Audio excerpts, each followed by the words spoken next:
What was that? That was from the Cranston prayer banner case. The Cranston School Committee was considering whether or not to fight to keep a prayer banner on the wall in Cranston. And she was probably the most extreme example of the hundreds of people who got up and spoke in favor of keeping the prayer banner up. When the judge actually made his final decision to have it removed, he pointed to the films like that, which he felt were, he compared to a religious revival meeting, when one after another person would say, we can't take the prayer banner down because we want to keep it up for God, because people need God in their lives for these reasons. And of course, that's exactly the reason why, we don't have them in schools, because we're not supposed to be pushing any particular version of God on the kids. And it was a completely Christian prayer banner. That case was won by my niece with the help of the ACLU about a year ago or so. Well, maybe, yeah, it's about a year ago. And then what they did, they had to decide whether to appeal. So there's a second round of equally raucous school committee meetings, as the school committee decided whether to double down on the $173,000 is what they were on the hook for.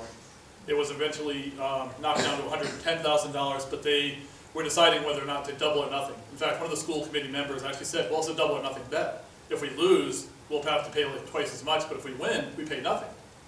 Of course, that also went then to the Supreme Court. So it could have turned into a triple or nothing, or maybe even more. It was double, 4 times as much or something. It was completely crazy.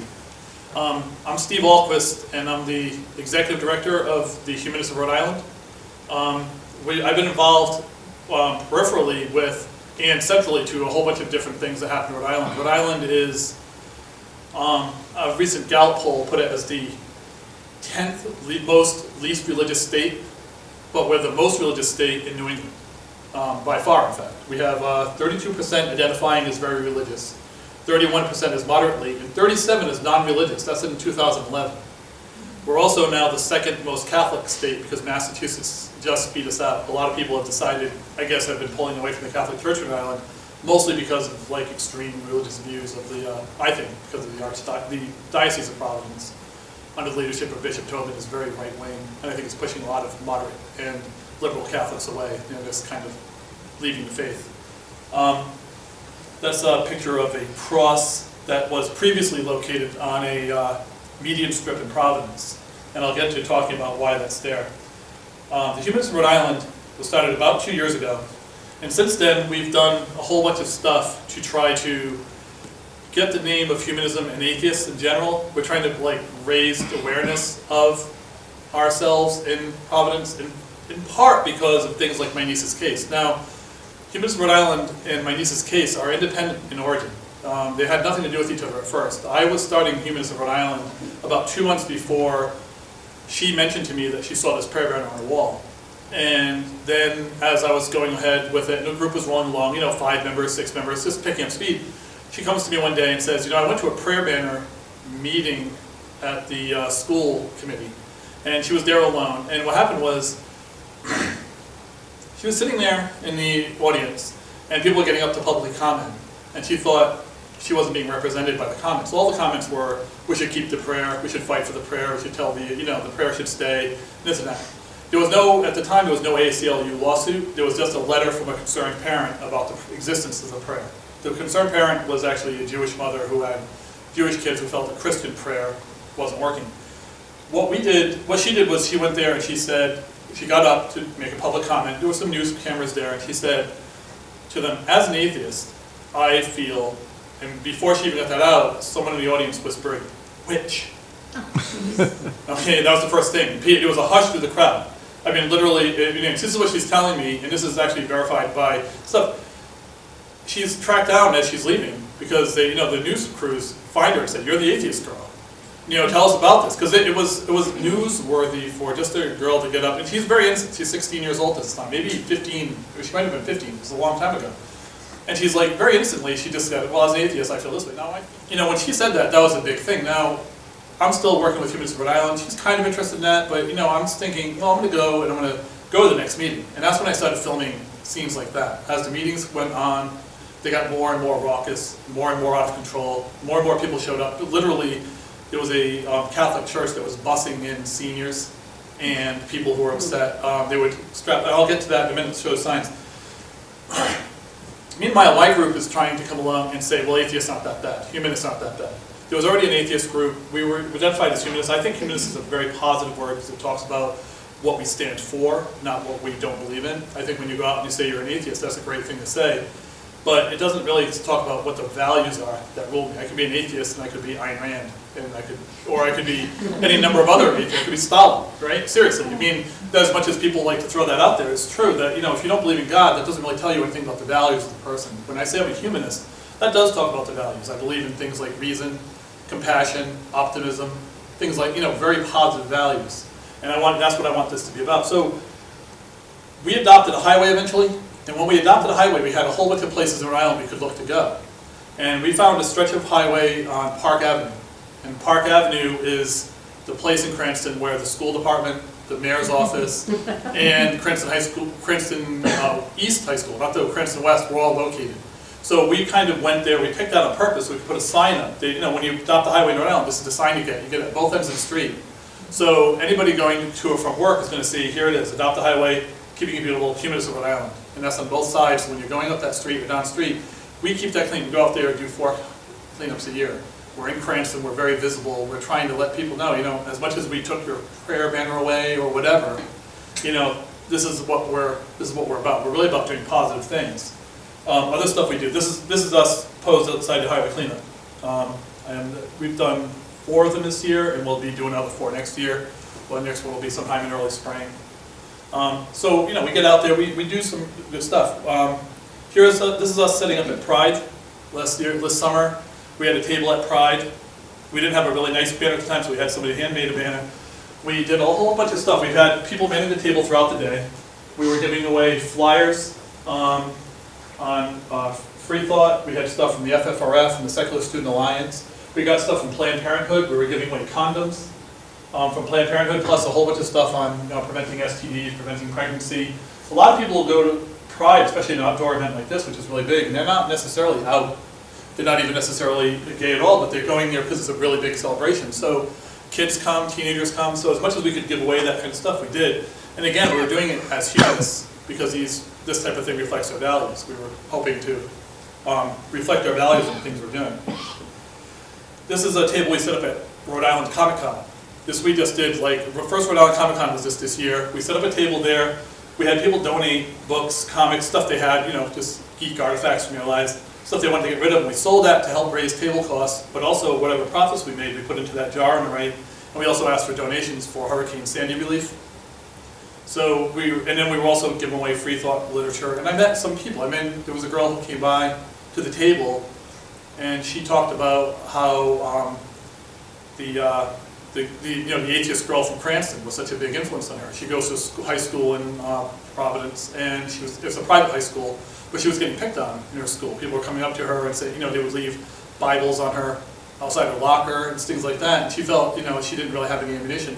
So we gave her stuff on the Secular Student Alliance, you know, so maybe she could form a group. And I told her, you know, anytime you need, if you feel like you're being bullied, please call us. She hasn't, but I'm thinking maybe she could use us as a resource if she were to need to. I mean, I could certainly go to bat for her. I'm well known enough now in Providence through different things I've done, where I'm sure I could come out and if I wrote a letter saying there was an atheist being bullied at this school, there would be, you know, once they make it public, it would go pretty viral, and it would be very upsetting for people to have to deal with me again. Let's see. This is us doing Habitat for Humanity. Now, Habitat for Humanity is an evangelical Christian ministry, which some people know, some people don't. But Habitat builds houses.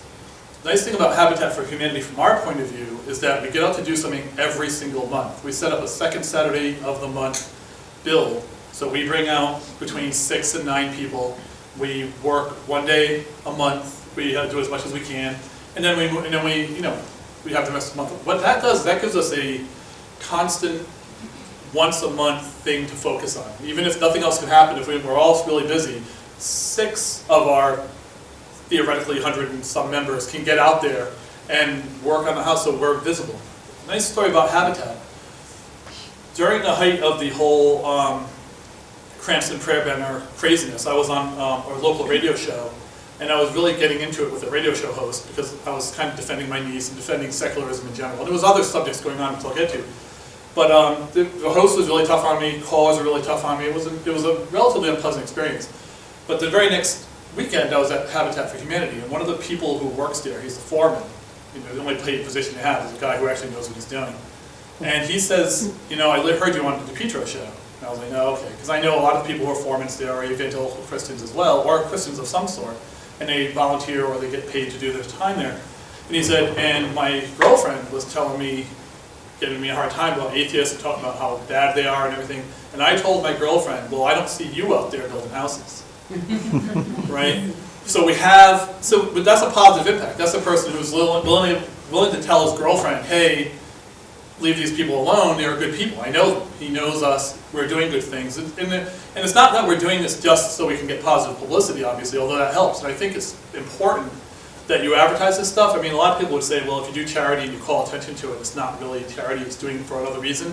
And there is a certain self-serving interest in doing this kind of work. You know, we picked a highway we were going to clean up for a reason.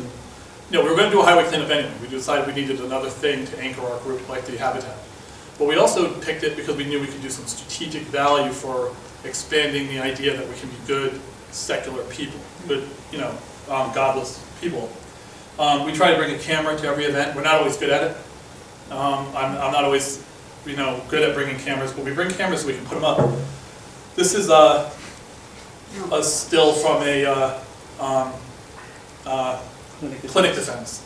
What a clinic defense is, and there's another group in Rhode Island that does more clinic defenses than we do, but we partnered with them to do a couple of them. And there's an abortion clinic in Rhode Island. It's in Cranston, and every single week, there are people out there on Saturday, and actually every single day there's at least 1 or 2 representatives. But every week on Saturday they will get out there, and they will have a line of people marching back and forth in front of the thing, and they will say prayers very slowly, endless prayers. Sing songs and stuff. So this group and us and the other group is the Rhode Island Anti-Sexism League. They're sort of an offshoot of Occupy, and they're very female-centered, very reproductive rights-oriented, very nice group of people. And I try to support them as much as we can. They wanted to do something to counter this. This is one picture. This guy is out there almost every day. He's a member. I know him now from other places I've been. He's a member of the Knights of Columbus. He's which is a Catholic, sort of like the Catholic Masons. A lot of people think of the Knights of Columbus as a group that does, supports hospitals, does leukemia research, all that stuff, right? But a large amount of their money goes to supporting the National Organization for Marriage, which is the anti-gay group. Rhode Island is the only state in the Union with its own branch of NOM. There's NOM National, which covers the whole country, and then there's NOM Rhode Island, which is only about Rhode Island. And that's because of the powerful influence of the Catholic Church in that state. This NOM is almost completely funded by the Knights of Columbus. And the Knights of Columbus also get these, this clinic, their anti-abortion things. They're out there screaming. They've got the worst pictures, the aborted baby pictures. They've got the whole thing out there. They've got a guy who carries a clipboard who stands at the exit as people are going out. He's got a clipboard, and he's a nice older looking guy, right? Looks very official. And as people are pulling out into the street, and he's on the sidewalk, now he comes over and he taps on the window. All right, because now he's not on their property. They're trying to make a right or a left turn. He taps on the window. Now, if the girl rolls down the window, he hands her a plastic bag with baby booties in it to remind her of the baby she just had aborted. This is the concept. This is the type of people we're out there. So we're out there. So what they try to do with their clinic defense is about once a month get out early enough to take up all the good spots to guard that exit. So now they can't push into it. And that guy doesn't have access to the cars. It's part of the things they do. Now, we got a call from somebody who helps run that clinic, and they asked us not to do that anymore. We got actually not a call. I got an email, and so did the head of the Rhode Island Anti-Sexism League, saying that she didn't think it was a proper use of our time. She thought that we were being too confrontational, which isn't really true. Most of the confrontation comes from their side. But we backed off anyway. But since then, only recently, we've heard that there's been a change in climate and change of ideas, and they wouldn't mind having us back. And I think it's because they're starting to realize that just ignoring them does not make them go away. They're going to be out there all the time. And I think, though there is a danger that somebody like that extreme could maybe do something, it seems to me worthwhile to put yourself on the front lines on something like that if you can defend somebody else. That's what clinic defense is about. It's being out there yeah, you put yourself in danger, but you know, you've gone through a few things like that Lisa French thing. You know, you get used to people yelling and screaming, and you get to think, oh, is somebody going to take a shot at my niece? And am I going to be in the way? Am I going to, you know, what am I going to do if somebody pulls a gun? I'm going to put myself between me and my niece, but you know, I don't want to get shot either. But it goes to your mind, and it kind of makes you get used to the idea. I know that sounds stupid. I'm not a really brave guy. I'm not the person who's going to run out and start fights or really go looking for trouble. But you do enough of this, and you start to think, well, if it's going to happen, it's going to happen, and it's better that it, you know, it's, well, anyway, it's hard to explain this. All right, this is from one of the rallies afterwards. We had a whole bunch of people bring signs eventually. So eventually we smartened up. See, for the longest time, I was doing the same thing as the clinics were doing. I was not thinking about Jessica's case as being something that we had to worry about. I would go there and I would film. And I thought, well, it's so obvious. There's a prayer in a school. All right, what could be more obvious? You're not going to win this case. You're just going to be wasting money. But the threats kept coming. The threats were getting worse and worse. After the judge made his decision, she was receiving death and rape threats through the intermail. I mean, through the email, on the internet. They were showing up on comments. Her home address was published on the Providence Journal website and several other websites, including Craigslist. Was just, and every time it would come down, somebody else would put one back up. The police were involved. Her mother and father were separated, so they had police cars going by her house every night, every half hour, all day long, all night long. Both her parents work full time. She's got 2 younger brothers and a younger sister, and they were also threatened. I was threatened. My family was threatened. We all got threats, and there were some actually that were actionable. There was a lot of minors. It was because it was minors. They weren't actually published. They were kind of dealt with in-house, but kids got suspended, transferred out of schools. Police got involved in a few of them. Even most recently, she got another like really hideous death threat. And occasionally they show up. I have a Google search, and occasionally they pop up. And at this point, it just almost whatever, you know. Especially when the police say the people who send threats are less likely to do it than people who don't. They say a person's going to actually harm you is just going to go and harm you. They're not going to send you a threat first, which doesn't make you feel any better. Just makes you think, well, then I don't even see it coming, I guess. This is the prayer banner. Now, I'll go into a little bit of detail on the prayer. This is the prayer that was on the wall of the school. Now, if you think about the auditorium being a little bit bigger than this, and think about that being on that wall, bigger than that. And I have a little scale to show you in a second. But the prayer, when it was first written, was thought to be, it was called non-denominational, in the sense that it's not anything, it doesn't have, they said, well, it's not any particular religion. But as the one Jewish school board member pointed out, our Heavenly Father is not something the Jews would call God, you know, or anything. So when you call our Heavenly Father, it doesn't, you know, our Heavenly Father doesn't apply to any number of religions that aren't Christian. It applies to being Catholic and Protestant, which at the time this was written, around 1962, was pretty much all they were trying to do. They were trying to take they were basically trying to be inclusive of Protestants and Catholics, because that's 99% of the school, and they put this up. But they also put it up the same exact year that the Supreme Court ruled that prayers in schools were not allowed.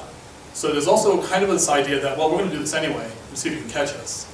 And over the years, despite what people have said, there have been complaints. The ACLU has a small lot of people have complained about it, but no one would really step up and do a case about it until Jessica decided she was mad enough because of the way we were treated at these school board meetings. When they said, would you want to take this case? She said yes. The original complainant dropped out. She had written a letter, but because her children were younger, and because she felt that, well, she kind of read the community and thought it might be tough for her. We had no idea before we got involved in this how bad this was going to be. That's Jessica. So she won her lawsuit. That's from the press conference she did. I didn't know about stories, but all right, that's the idea of how big it is. That's my other niece. That's Julia. Jessica took this picture. Julia stands about this tall. All right, she's about this tall. So that gives you an idea of how big that prayer banner is. When people say it's a small little banner on the wall, they were trying to, constantly in the newspaper, they would say, well, it's a tiny little banner on the wall. It really wasn't a tiny little banner. Look at the size of those seats. Think about that being higher and that going up. This thing is 14 feet high, something like that, 6 by 14.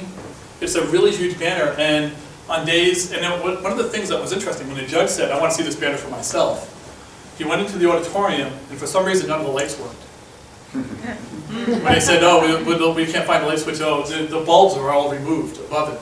Okay, and he was like, and he said, and he actually, the judge was a smart guy. Now this judge, Judge Laguerre, I think that's how you say his name. He's a French-Canadian judge. He's like 80 years old, very conservative, and a Catholic.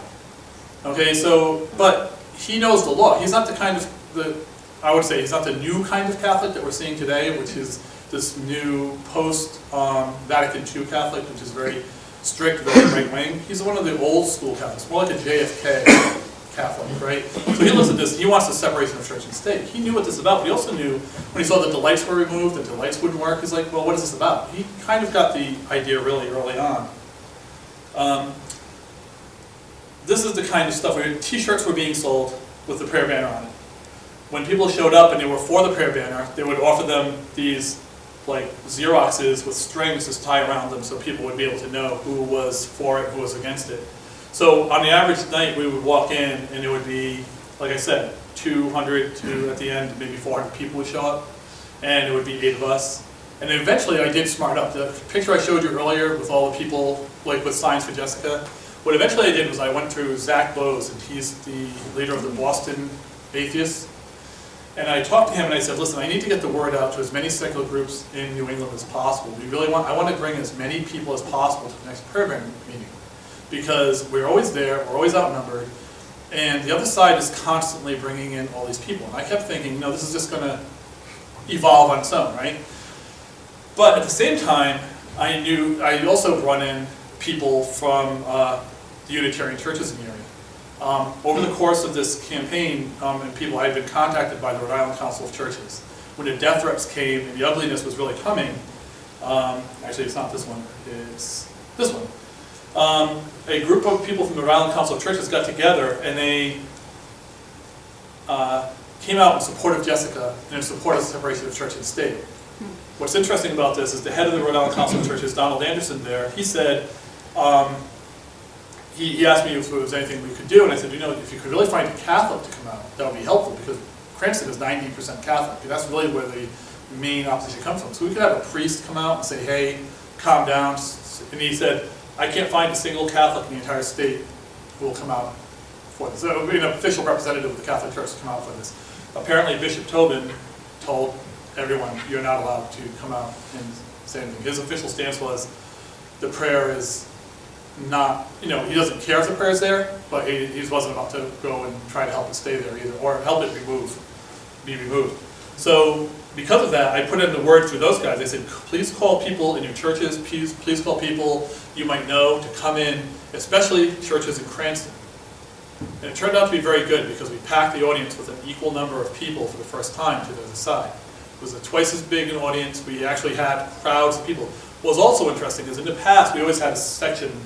We would go and we'd take the front seats to the right. That's where we always sat, our little group of 8 people or so. It would change, but it was me, my niece, a couple of her friends, some of my friends, a couple of others. And the other side would just fill up around us. And then the cops would come in and they would kind of guard us. The first meeting was 1 cop, 2 cops, 4 cops, 8 cops. The last meeting there was SWAT team, bomb-sniffing dogs, zip ties, riot gear. They were like literally frisking people going in if they looked kind of shady, which whatever that is. And so but it was like really, it was stormtrooper, like cops inside and outside. You know, I wouldn't have been surprised if there were helicopters flying over outside. It was just insane. But this time we had an equal number of people, and what happened was, as a result, the audience was very mixed, and people were sitting in clumps. And they didn't realize they were sitting next to people, and the people passing out these appeal, the banner dittos and stuff, didn't know what was going on. The school department, though, knew because my appeal went public through these secular groups, and they've been wise enough to start following my appeals. And so what they did was they started off right away and said, I just want you to know that we're going to give priority to people from Cranston first. So if you're not from Cranston, you're not going to be able to speak until after everybody in Cranston did. They also gave everybody 3 minutes to speak and cut off all testimony after less than an hour. That meant only people from Cranston were going to speak. That meant none of the people that I had tried to bring in were going to speak. But, unbeknownst to them, by working through the Rhode Island Council of Churches, the Unitarians, and some other local groups, I managed to get a staggering number of people from Cranston to show up for our group as well. By putting the word out that way, the very first 3 people to stand up stood up to oppose appealing the banner. They said, we want the banner down. And literally, the head of the school committee was sitting forward at one point. He literally was like staggered. He was like the third person to speak knocked him back in his chair because he could not believe that 3 people in a row, citizens of Cranston, were arguing so vehemently against it. By the end of the night, doing a count, because I videotaped all these and I edited them all and put them all up, it was about, we had one more person on our side than they did in the total speech, and everybody from Cranston got to speak. No one from outside, which is too bad because we had loaded it with some pretty good people. I had some people from the Harvard Humanist chaplaincy down. I had, misplacing his name, but the older man who won the case in, yeah, anyway, had him down. I had some really good speakers ready to go who had some names, some weight to their stuff, but as it was, the people from Cranston have spoken, and they did in fact decide not to appeal. This is more, here you go, dear God bless Jessica, amen. He's a local pastor, and there's a thing called religious privilege. I mean, it's something more, I would call it clergy privilege. Everybody gets 3 minutes to speak at these things, but if you wore a collar or they knew you were a minister, you could go on and on and on. They wouldn't call your time, right? So this guy got to speak for 6 minutes.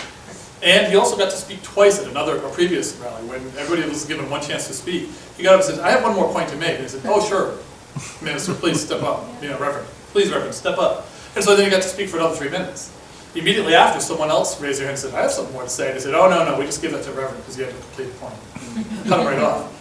Yeah, that's clerical privilege, religious privilege, whatever you want to call it. I think that's kind of what we're talking about here, right? We're talking about an attitude towards religion that's preferential.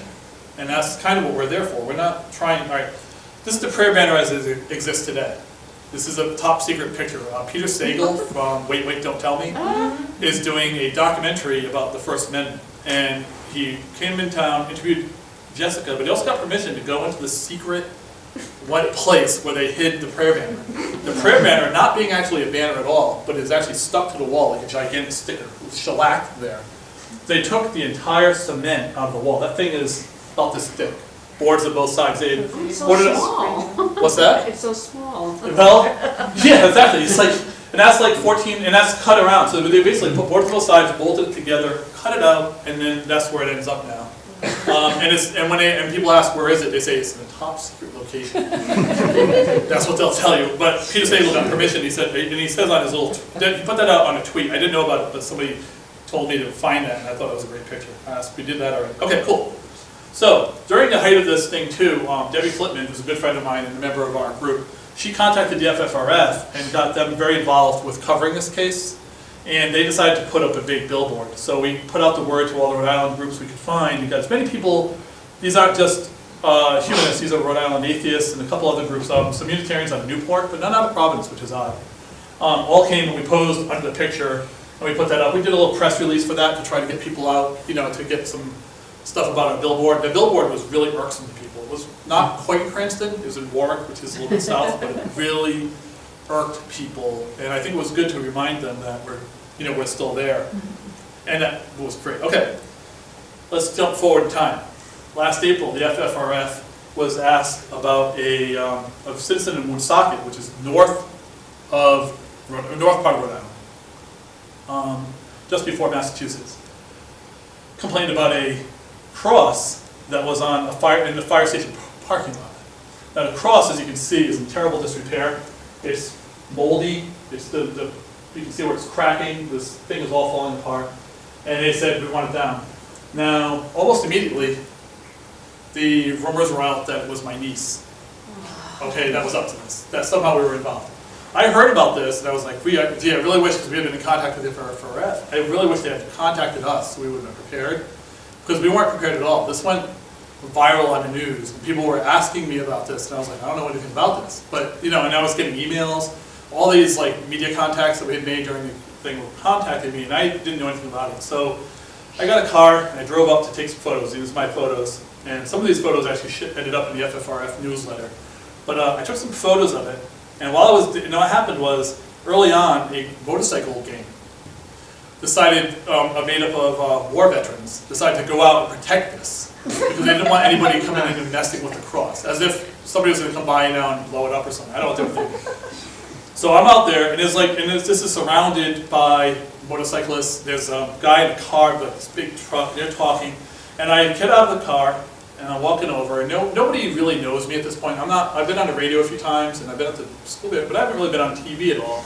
And so I just walked over and I said, "Oh, mind if I take some pictures?" He said, "No, it's free country." They're all being kind of cool. So I'm taking pictures, and I'm hearing them talk. And what they are talking about is they think that the atheist girl and her uncle are driving around Rhode Island looking for things to complain about. This is what the conversation is going on behind me. And I'm thinking, these guys are all like motorcycle gang of war veterans. If they knew who I was, I don't know if I'd be able to leave the parking lot. I'd be like, just an ambulance over there at the fire station, just be right to the hospital. So I'm taking my pictures, and I'm kind of thinking, wow, this is really weird that they really think it's us. I did a radio show, and I talked about how it wasn't anything to do with us, but it was, so they did a rally to protect it. So the mayor, rather than thinking, okay, this is going to be a problem, whatever, he decided that he was going to stake his entire political fortune on defending this. And he did.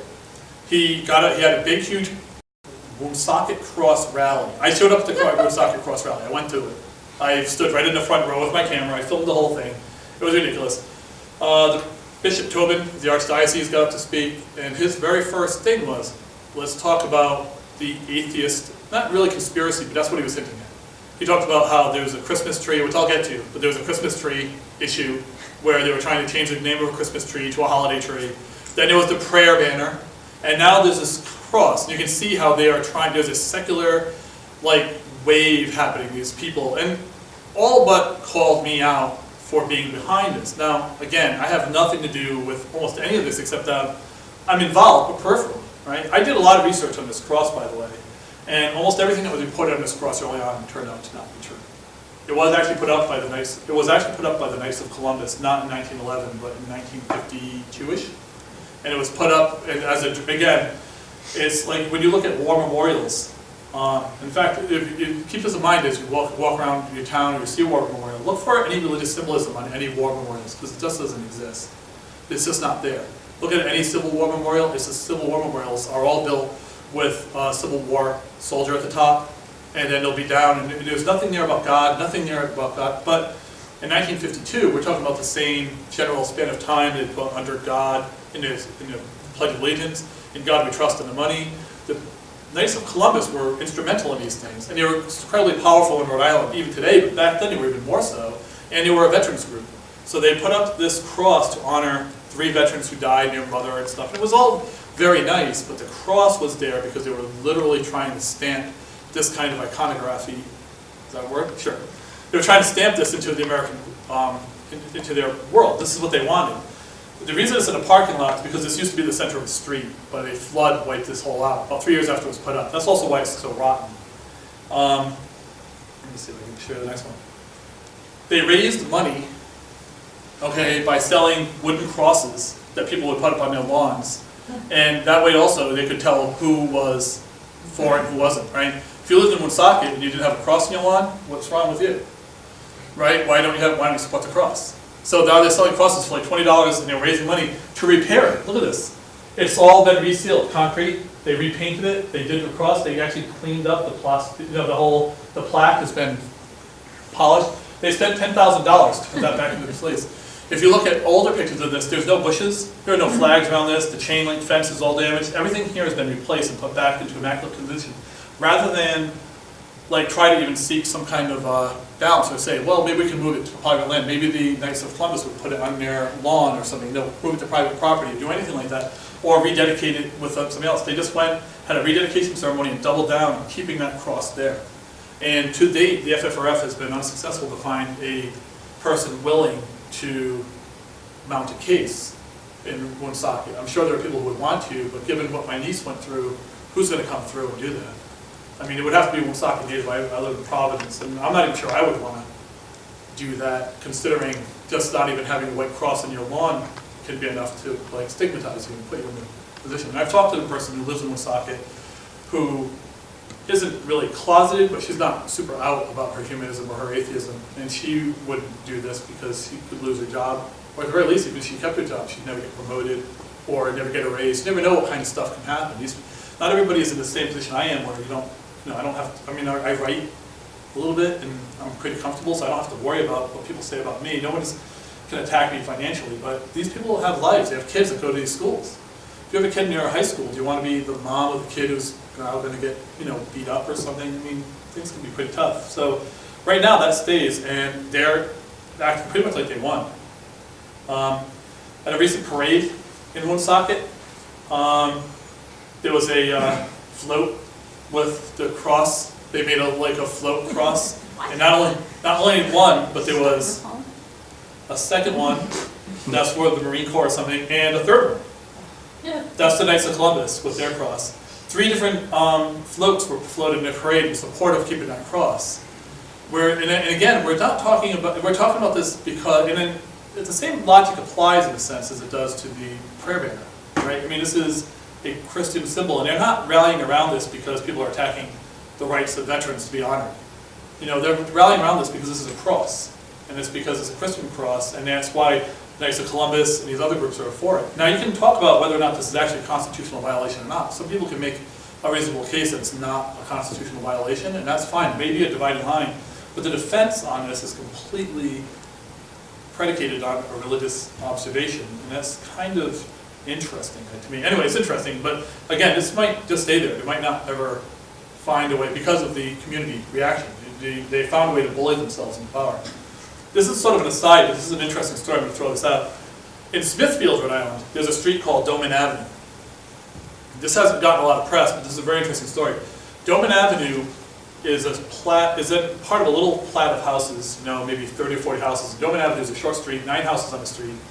And it used to be a place where the KKK in Rhode Island used to burn crosses and used to do all sorts of, and also have clan meetings. So there's like, so in Doman Avenue was named after this guy, John Algernon Doman. He was a Grand Cyclops of the KKK in Rhode Island in the 1913 or so, 1918. He was also responsible for a plot to take over the state militias and to get ready for the coming race war. He was actually working to get people with KKK members were joining the state militias, showing up with brand new guns so they could get ready to take over. Now, the Smithfield Town Council, where I've been out to all 3 of the meetings they've had in so far, is debating whether or not to change the name of Doman Avenue. The majority of residents in Doman Avenue want the name to stay. They do not want it changed. There's one woman who lives on Doman Avenue who's insisting on a name change. The rest are all fighting it.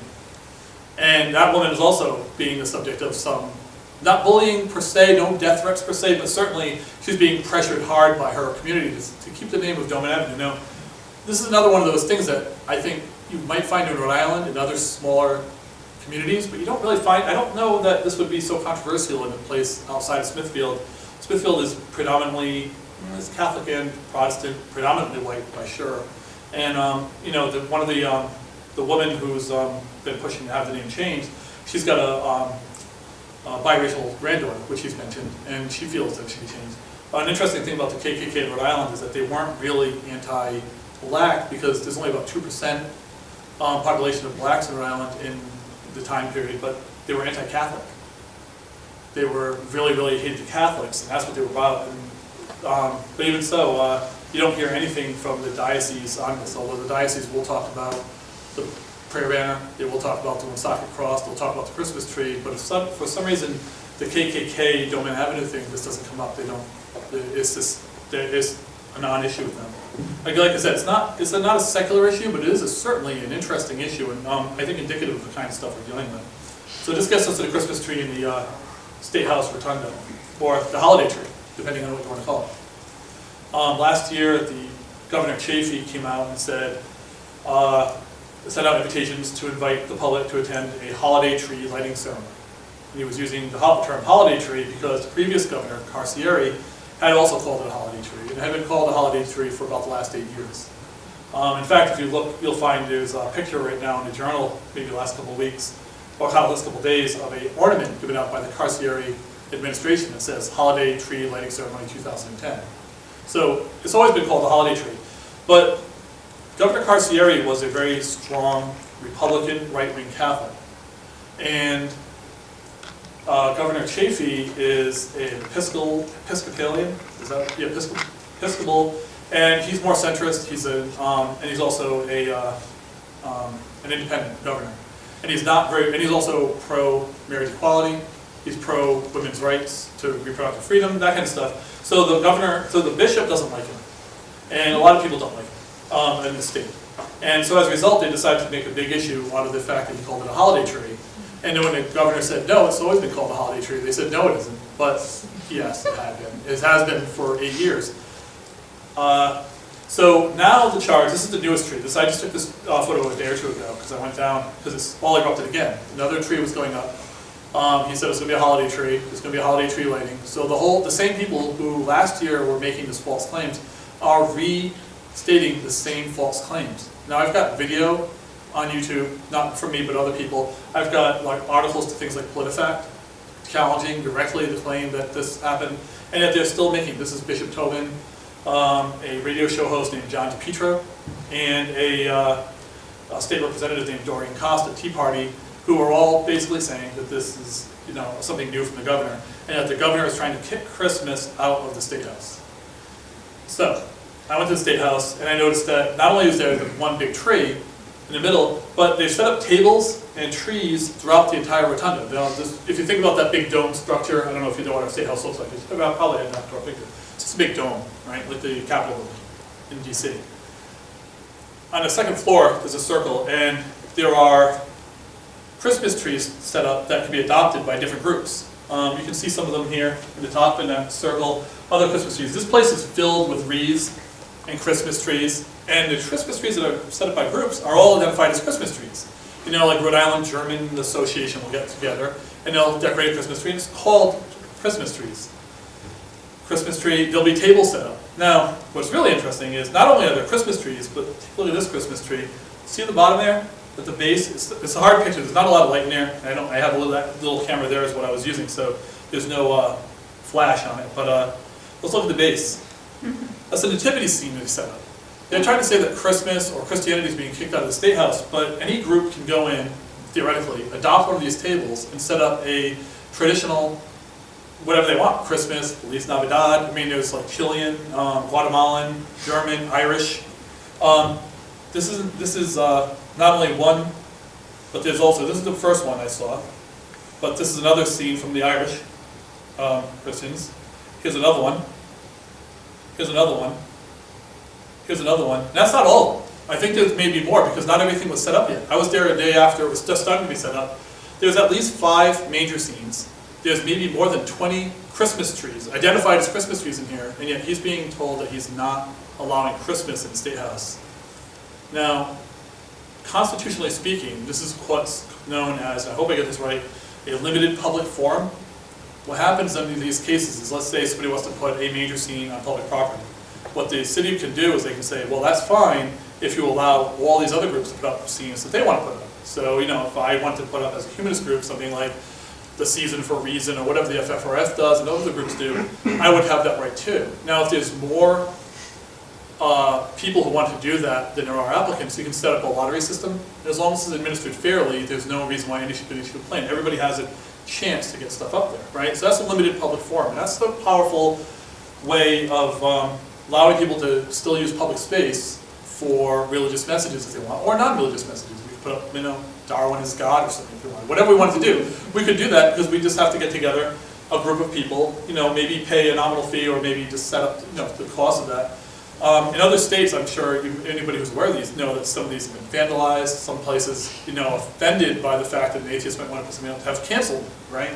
So if we next year decide we're going to put up a table, and we're going to enter into this and try to do this, we'll see what happens. Because now that I'm aware of this, we might next year, we're probably going to try to get a table there. We're going to try to put up a secular humanist table and see what we can do.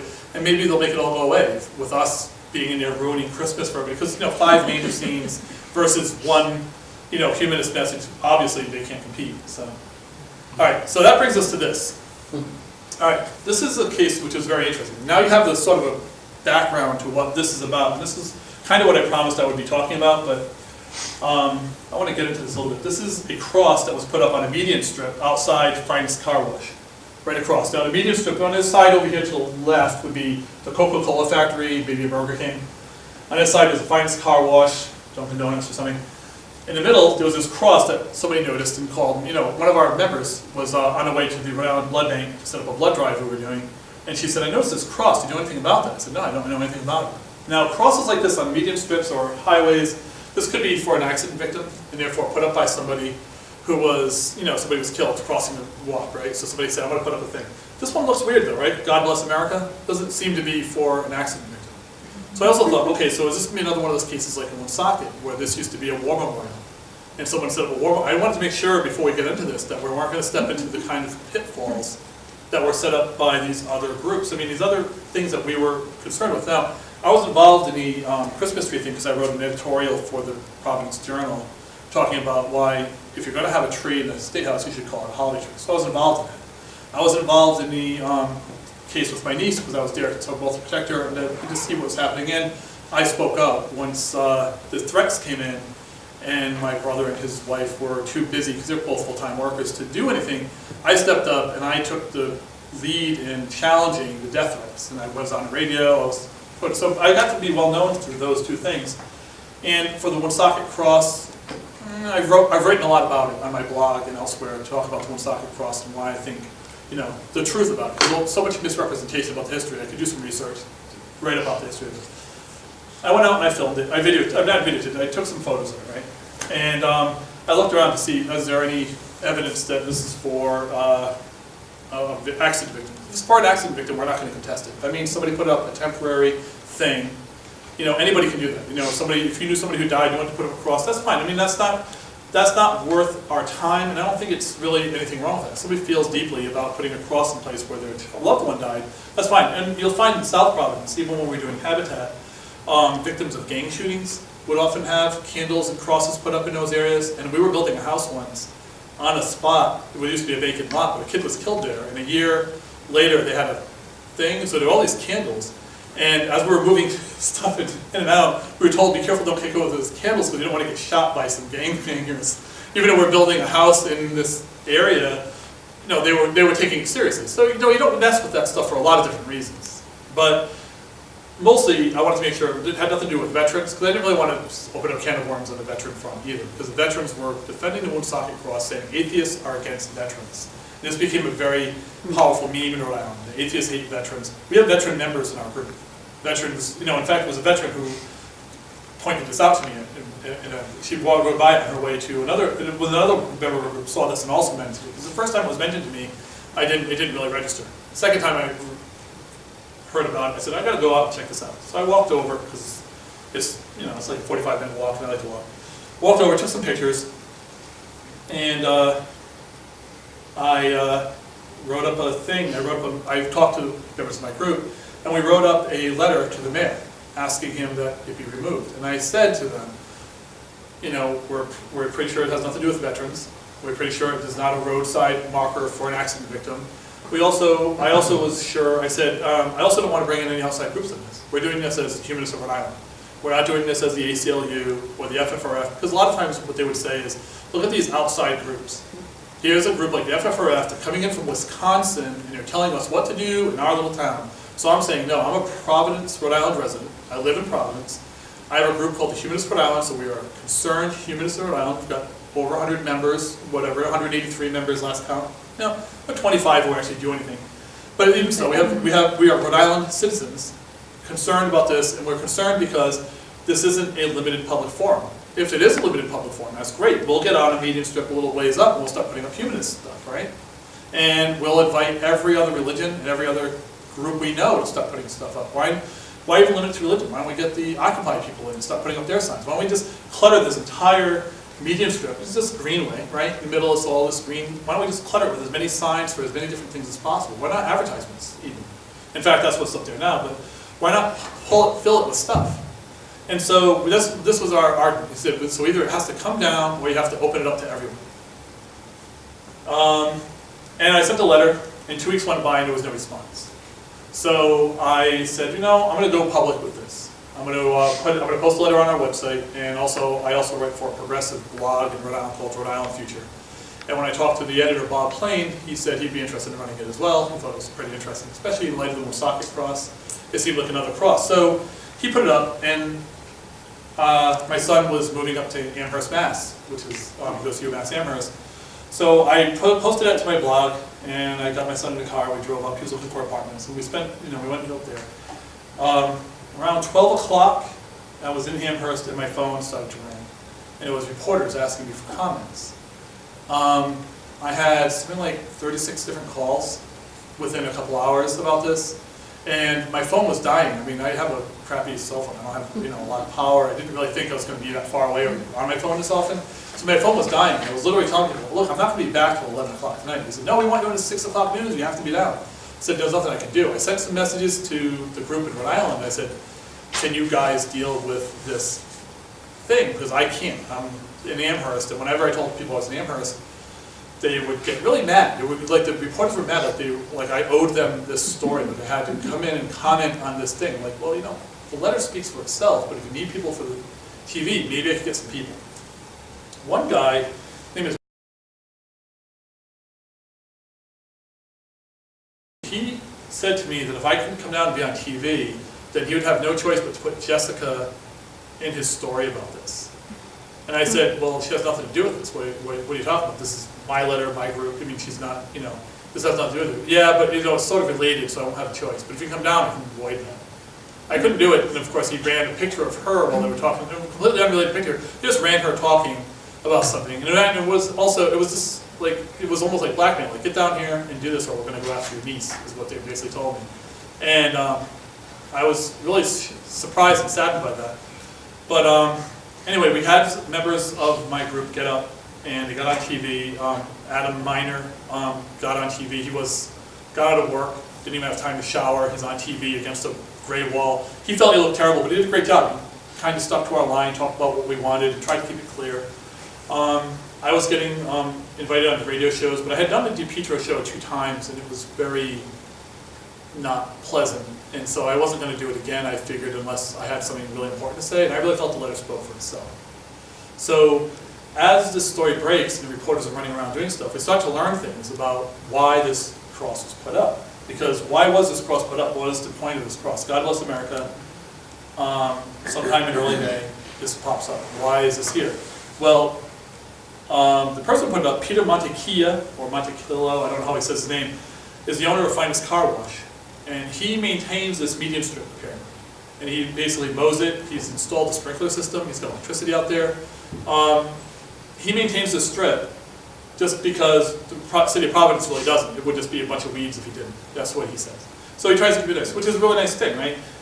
He put this up according to one thing. It says right here, to show support for the Woonsocket War Memorial recently challenged by a Wisconsin atheist group for bearing a cross. This is what he said to WPRL. He said that I didn't support this other cross in Woonsocket. Okay? But later, or actually almost the same time to another one, he said he thought it would be a nice gesture because of the 4th of July coming up to put the monument up in respect to our fallen soldiers, our fallen military people. However, a Providence Journal reporter had talked to him, and he said he put it up not for July 4th, but for Memorial Day. And, which, whatever, so that's fine. But let me hear it. Okay, so here's what he says on NBC 10. On TV he says, "This is America," the last time I checked. "Everybody has a right to their own opinion. I have my right to an opinion, and my opinion is God bless America." He then says, "I want my cross to be something," here he goes, "I think that cross out there brings people together, especially in the state that we are in, with the economy the way it is. We want to see people rally around something so they can put their hearts into it." So that's what he says on Channel 10.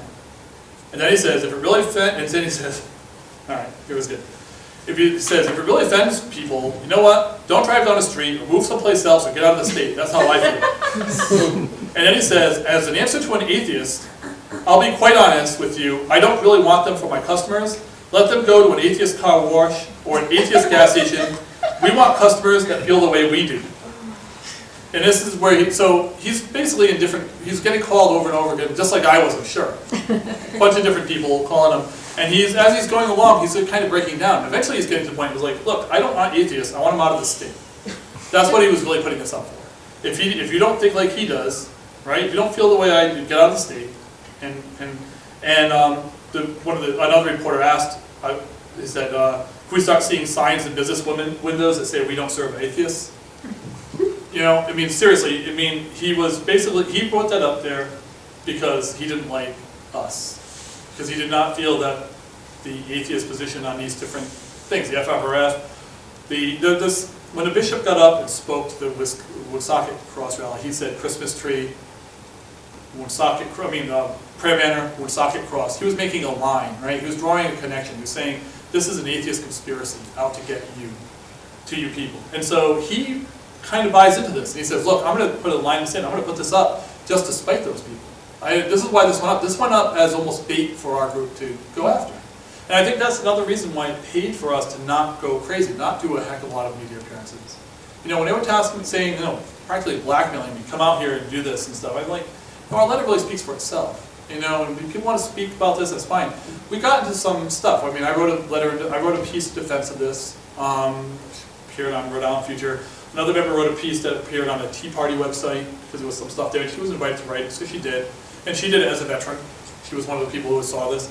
We defended ourselves, and we did a pretty good job, but we were just basically talking about really technical legal issues, limited public forums versus free speech, right? Well, what happened was the mayor said, I'm not going to ask him to push, I'm not going to remove this. We're not going to tell him to remove this. And we were like saying, that's great, we're ready to put up our display. And we were not ready to put up our display. We had no idea what a display was going to be. We didn't really think it was going to come to this. We didn't have a display, we didn't have an idea. We were talking about maybe a Darwin fish, we had a bunch of silly ideas. And maybe a happy humanist or something, I don't know. And, but then on a Friday morning, without much fanfare, you know, one of those Fridays where, you know, you can do something and the news kind of doesn't cover it because it's going to the weekend and it's all over. On a Friday morning, the mayor went and talked to him, and by Friday afternoon, he had removed it. And he had moved it to the to his sign right here, and he moved it up, right? And he basically said, and the mayor said that they came to an understanding. He felt he had the right to leave it there, that we were wrong, but he would move it just to preserve the public peace because we were such crazy people. Obviously, we were causing a big brouhaha with a letter we wrote. And that's all we did, really, was write a letter. We never marched, we never made phone calls, we sent a letter, we held our ground. And to preserve the peace, he moved it to private property, which of course is perfectly okay. Now, if you're ever in Providence and you see that, you know not to shop there. You know, he has actually said he's not interested in your business, and I'm taking him at his word. By the way, there's a nice little Muslim-run car wash gas station right up the street, and a lot of people told me in private they think that might be the reason he did this, because he felt he was getting. There's always price wars on gas between the two, and he said that they think that it's partly out of that too. He's putting up a strong Christian God bless America thing to scare away the scary black Muslim guys up the street. Ridiculous. Oh, another thing about this too. Now, a friend of mine took this picture and sent me this picture. And if you notice, the flag there is ripped. It's hard to see, but the flag on the right is ripped, and the flag on the left is missing. And the whole thing was starting to look shoddy in general disrepair. So I wrote a blog post talking about how it looks like it's falling apart. It looks really ugly. Well, he fixed it almost immediately after my blog post went up. So I know he's reading my blog, which is really my personal blog, not even like Rhode Island Future. He's reading my blog, so he fixed it all up and made it look all nice again, which I thought was really, really funny.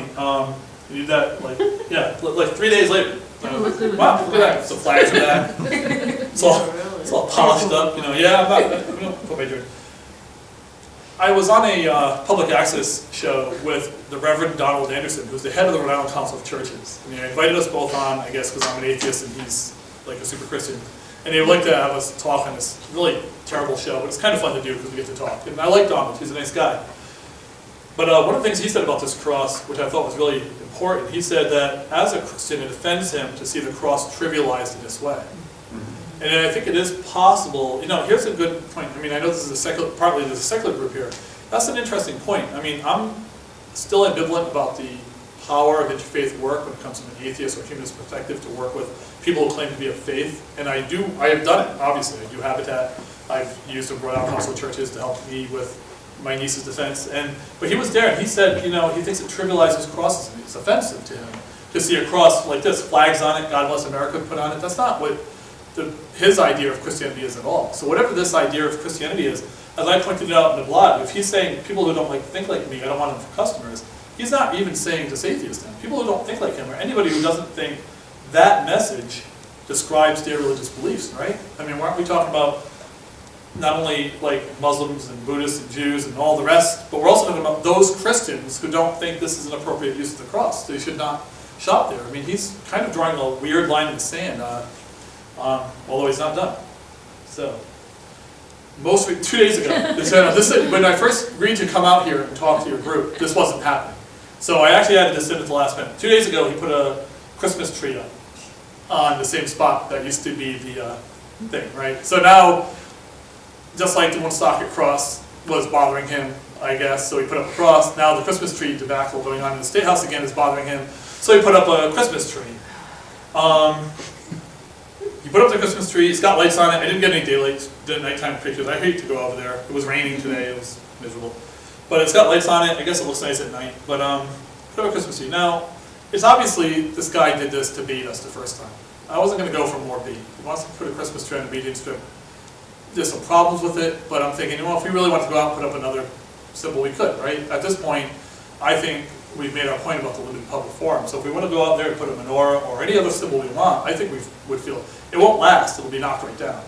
But he didn't stop with the Christmas tree. I'm still debating on what we're going to do about this, because this is what he put right next to it. Right next to the Christmas tree, he put this. And that's on both sides. So you don't matter which way you're driving by, you'll be able to see this. Merry Christmas, and a little, so I wrote a blog post about this, and I identified it as Mithra, and two people praying to Mithra. I thought that would be a nice way to interpret that. So I tried to make it more pagan and inclusive. I said I thought it was really nice of him to be very inclusive of pagans with his tree and Mithracist. But I don't really know what to do about this, because this is, like I said, it's only 2 days old or 3 days old, and what our reaction should be. Do we really want to get into this trivialization again? He obviously likes to sucker us in. He did back off the first time, but this is what he wants. He wants this kind of publicity, and it puts us in a weird position, because we want to be like hectoring and finger pointing on every little thing. What do we do on this? So far we've ignored it, and we might decide for my blog post, which is going to reach like 300 people tops. But I'm not really sure where we're going to go with that. And so that's the state of Rhode Island right now. That's what we're about. That's what I've been doing. Not full time, but it really feels like it sometimes. Does anybody have any questions or anything you want to ask? Because I will answer anything completely honestly. Yes? I want to applaud you for your good work. Oh, thank you. I think it's really excellent. What scares me is what you're describing with your niece and the reaction against her, that you're stirring some deep passions here. I know. And I believe we are right, but I don't want to be right and dead. Let me talk about that, because that's interesting. When my niece first got into this, my brother talked to me a little bit about it, because he had to sign off on it. She was 16 at the time. She signed on to the case, and of course he had to basically be the person. It was her, but he had to do it as a guardian. And he asked me about it, and I didn't know. Honestly, we didn't really have a lot of experience with this type of thing. I knew a few years ago there was a person, Debbie Weissman-Classy, who had done a Supreme Court case about some kind of prayer in school, and she had won. There were no death threats. There were no issues with this. It was unpopular, but it was treated as, a court case that should be decided, right? When it started getting really bad, it caught us off guard. And I'll tell you, I was in contact with the FFRF and Annie Laurie Gaylor. Okay, and I talked to her a couple times on the phone. She's the head of the FFRF with Dan Bacher. And she told me that in all the years that she's done this kind of work, and all through the country, sending out letters and really being active in this kind of stuff, and we're talking about the South, really dealing with some pretty interesting places, Mississippi, Tennessee, whatever. She had never seen a reaction this strong, this outrageous, especially against a child. She had never, adults don't get this. She had never seen anything like this. It was off the charts, hysterical, and so it caught And so when people say, yeah, you know, why would you put your niece in danger like that?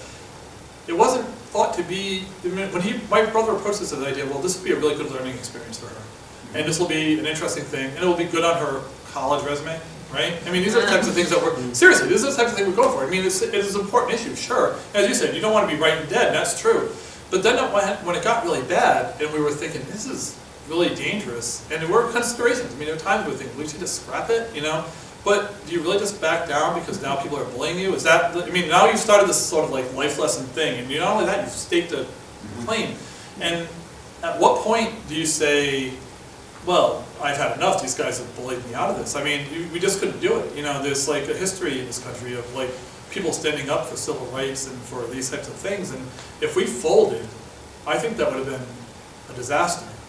And yet, at the same time, you know, if we had to do it again, maybe we wouldn't start it in the first place. That's quite possible. I'm sure my brother would not, if you could go back in time and start all over again, he would probably say, let's avoid this. Let's just not do it. You know, let somebody else step up or whatever, because no one expected this. I mean, you know, you look at my niece, and she's Swedish and Armenian, but she fits right in with all the other brown-haired, dark, brown-eyed, like Italian girls who go to that school. I mean, it's 90% Italian Catholic, you know, and she doesn't look any different from anybody else. She's got a weird last name, Ahlquist, and everybody else has a name that ends with A or O. But other than that, I mean, there's no difference between her and everybody else. And yet they were still more than willing to ostracize her, pray at her in the halls. We went to the town council meeting, city school committee meetings, and people would scream at us like, they'd start with the Pledge of Allegiance, and then everybody would scream, under God, as loud as possible. You know, 300 people in an auditorium shouting, literally turning to us to say, under God, as loudly as possible in the middle of this Pledge of Allegiance. Which is interesting because David Niosi is contesting the Pledge of Allegiance in a school in Massachusetts, and he's using video of that under God as part of his case. He's talking about how under God is a divisive thing. It's basically saying we're one nation, indivisible, or whatever, you know, one nation, whatever, however it goes. But we're indivisible, but we're under God. And now, of course, that divides us, doesn't it? I mean, it automatically says we're indivisible, but there's, you know, a good 10% of us, we're not really.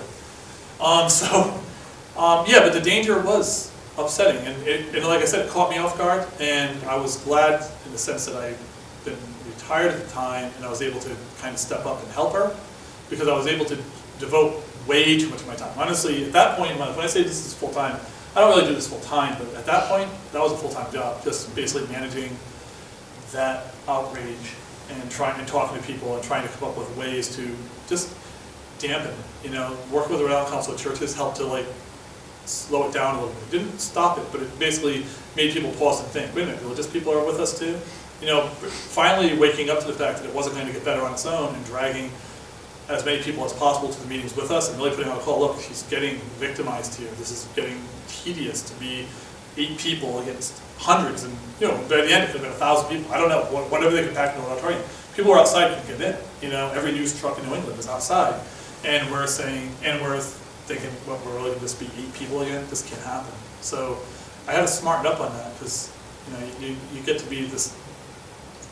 You know, you have police protection, but it's not enough. You know, I don't know. I mean, the cops were good. I have to say, the cops were always great, and I really do believe the cops would have stepped in front of her for the attacker. I don't know if they would have done it for me, but it was certainly done for her if they had to. So I think it was important. But yeah, that's bothers me to this day. Yes.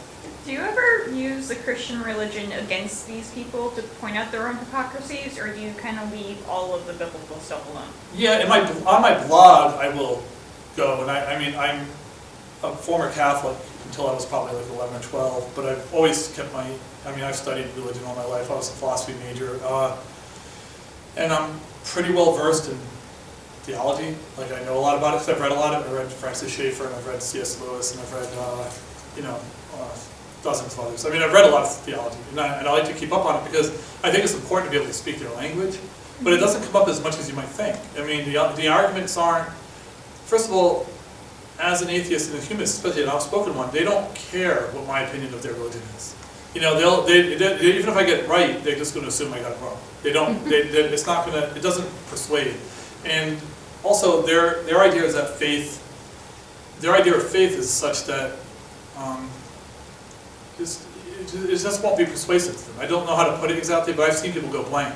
And on my blog, I can point out hypocrisies. I can point out, for instance, I wrote a very big, long piece on Bishop Tobin. A little while ago, Governor Chafee went to bat for a guy who committed 2 murders. Right? He killed 2 people. And a U.S. attorney wanted to put him on trial and make him face the death penalty.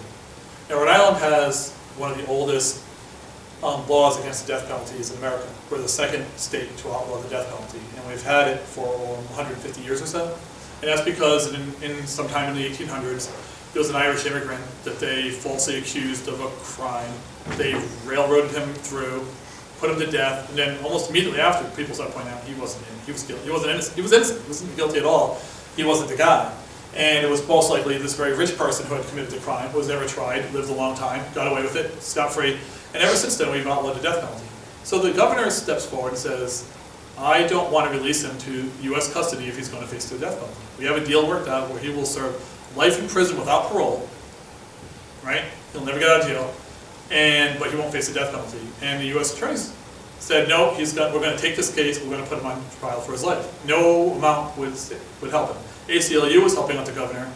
Now, you would think that the Catholic Church, with their pro-life stance, might want to say something.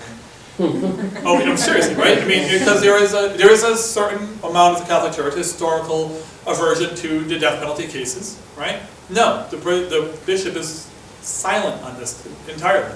So I called him out. I pointed out he's out there about trivial issues, and I will admit trivial issues like the Christmas tree, like the prayer banner, like the Woonsocket Cross. He's out there all the time talking about these issues in a non-trivial sense. He's saying there's an atheist conspiracy out there, blah, blah, blah.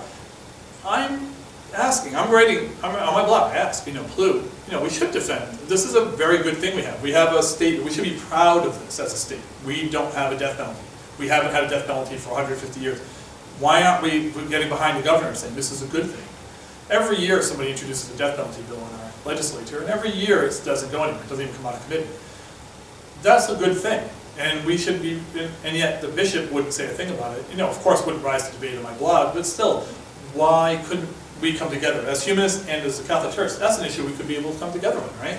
So here I am, and I challenged him, and I said, why would he not say this? And he had something to say about Plu. We talked all around it. He wouldn't really say it. He said, well, blah, blah, blah, blah, blah. We have these different ideas. There was innocent life and abortion, blah, blah, but he never really answered it, and he didn't answer it theologically either.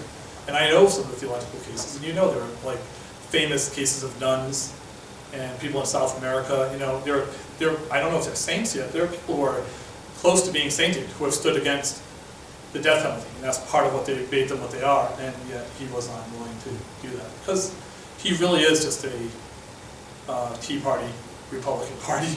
That's what he is. That's what he's about. He's about maintaining a certain idea of what Catholic power is. That's what he's doing. Yes. I know Jessica got a lot of attention, especially after the trial. The whole, flowers not getting to her. Now that it's a year later, I mean, she's been speaking out at places like she went to the FFRF convention, I think, and everything like that. How's she handling it now that it's a year later, that she's still being asked to do engagements? Is she still, I don't know how to say it, as active as she was, or does she just want to kind of fly under the radar for right now? No, in fact, I haven't seen her in quite some time because virtually every weekend for the last 2 or 3 months she's been out of town. She's been flying out all over the country. She spoke in, just recently, the Americans United for the Separation of Church and State flew her down to Washington to receive an award with Jeff Charlotte. If you know his, yep. He wrote so he's a writer and a really good one. And he wrote about C Street. Yep, right? That's a good book. Yes, very good. And and she received an award there. And so she's been going out. People still offer her awards. I think people see her in a very powerful way because she's young. She tells her story well, and her story is really important. And it's not without controversy even then. She was out doing a talk in, let's say, Chicago area. She was supposed to talk to 3 high schools about church and state issues. And while she was out there, a religious group tried to stop her from being able to speak to the high school students there. So they felt that they said she has nothing to say about church-state separation because all she's talking about really is bullying. She's not really talking about church-state, which is, of course, not true at all. And if you really want to talk about church-state separation, why don't we talk about the personal costs, something like that, standing up for that principle might be. I mean, I don't see anything and that's all they wanted her up there to speak about her story. She stood up for her principle as a young person. She received this type of treatment. But they were trying to stop her, and they claimed it was for this, but it was really because she's an atheist. And it's really, so it's not without controversy still, but she does enjoy traveling, and in a lot of ways that's like, you know, she really feels she should take advantage of it while she can. Because, you know, 3 or 4 years from now, it's not going to be a big deal, and she just wants, she feels as long as she can enjoy it, be out there, talk, spread her message, and be an example. I mean, a lot of people followed her example, so, you know, it wasn't just her. A lot of kids have, like, responded to her message, and a lot of people have, like, stepped up and been able to say it. I mean, I like I said, the girl at the Rhode Island Comic Con said, you know, she's like, you know, really important to her because she's an atheist and she's alone in her school, and to see somebody else who's going through that and persevere and even look stronger for it is a very powerful thing for her. So I think it's important for her to be out there, and like I said, while she can, she should do it. You know, 5 years from now, you know, it'll just be you know, 5 years ago today this happened. It won't be as interesting. You know, she'll be starting her career doing something. I hope out of college. So. Wonderful. Yeah. Yes. I was wondering more about the Woonsocket Cross. Why does it necessarily have to be a Woonsocket citizen to file the case? I mean, it violates the U.S. Constitution. Doesn't that have a higher priority? What if I'm someone in Massachusetts who drives through there every day? I know. You know, it's funny because you're absolutely right, but its standing has become a real issue in these constitutional issues, and this is something I wasn't aware of until my niece's own case. I mean, I've read a lot of stuff about other cases, but I've really been informed in the last couple of years. And what happens is a lot of times a court will not want to grapple with this issue because it will be controversial. And a way to avoid having to grapple with the issue is to just say that you don't have standing. That's why, what's his name, Michael Newdow, he's made several attempts to rewrite the Pledge of Allegiance. And, you know, he says, you know, what happens is almost all the time the Supreme Court, rather than deal with whether or not the Pledge of Allegiance is a violation of church and state, they say, you don't have standing to bring this case. On what grounds? Who knows? I mean, his kid grew up and was out of school, so he doesn't have any kids in school anymore. You know, so he's brought this case over and over and over again, spent thousands and thousands of his own money. I don't even know where this guy gets the money. But he's told, no, you don't have standing. And then that's the end of it. And so he doesn't get to move forward. So they want somebody from the city because they need somebody with standing, someone who lives in the city, who might come in contact with the cross in some way. You can see it from the street. Because again, it's one of the things you say, well, it's in a driveway, I mean, it's in a parking lot, it's down a little hill, so you can't really see it. You drive by that thing, you can see it. You see it both coming and going. It's very visible across. And now it's even more visible. It's been made shiny and new. Lights have been added. I mean, they've really gone out of their way to really more celebrate it. Which at one level is a very positive thing. I will say this because in my research on the Woonsocket Cross, I found out that the place where it is one of 10 spots around Woonsocket that were named for World War I soldiers who had died in combat from Woonsocket. So this was called Place Jolicoeur. It's named for William Jolicoeur, who was a French-Canadian who came to America. And the way you get your citizenship at that time was, we're at war. Well, you volunteer for the army, come back after a stint in France, you'll be an American, right? So he's like, cool, I'll do that. Woonsocket natives were very important to the war effort because they all spoke French. Okay? Woonsocket is a very French area of French Canadians. So having them in France to deal with the French troops in World War I was very useful skill. So a lot of Woonsocket men went there. So Woonsocket's got a very proud history for World War I veterans, and so they should be happy. So, I think it was 1911, Grand Marshal Foch, F-O-C-H, Fox, I'm not sure how you say his name, but he was the head of the Allied troops in World War I. He visited Woonsocket, and they dedicated Place Jolicoeur while he was there. He drove into town off a train, visited Woonsocket. He wanted to visit Woonsocket because of what he felt was the importance to the French effort. So Place Jolicoeur was named. 9 other places were also named. Over the years, though, every place was forgotten. There was, no one knew about these places. There were no crosses put up. There were no markers put up. There was just these little squares were renamed. Where an intersection of a street would be renamed, after Flynn. So the Sergeant Flynn had died. He was like the last person to die in World War I. He was, after the war was over, he was chased by a German plane and killed. 2 days before he was going to go home.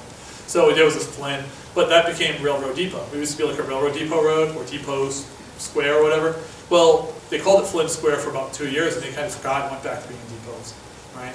And now you look it up in the archives. I went to Woonsocket Library, I was looking this stuff up, and I found out 10 places were named.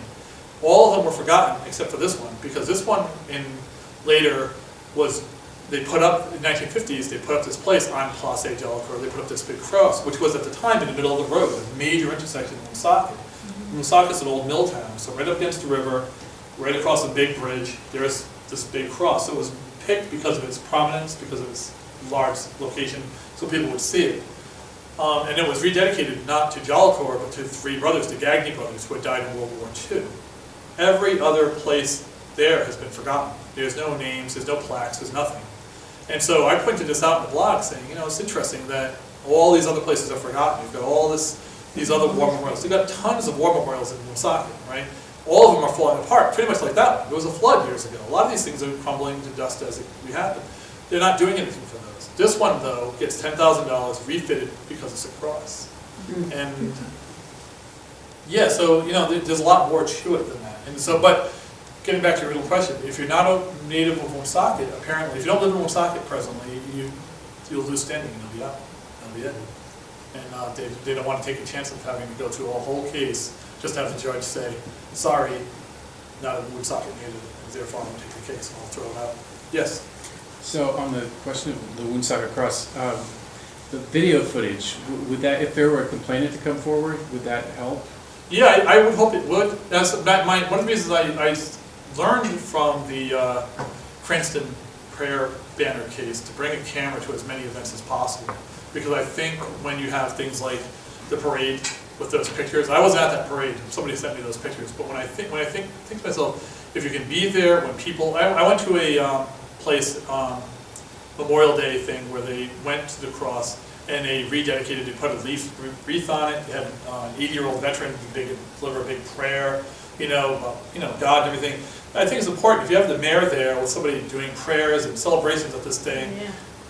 It's a religious symbol, right? I mean, it's not about celebrating the veterans. They didn't go to any of the other veterans. Well, they did. They went to a couple of the other veterans on this big thing because they're being cagey about it. They know the kind of cases they have to build, but they certainly want to play to the religious on these things. So it's going to be, if that ever goes to trial, it's going to be a tight case. And it's not necessarily the case that this will win.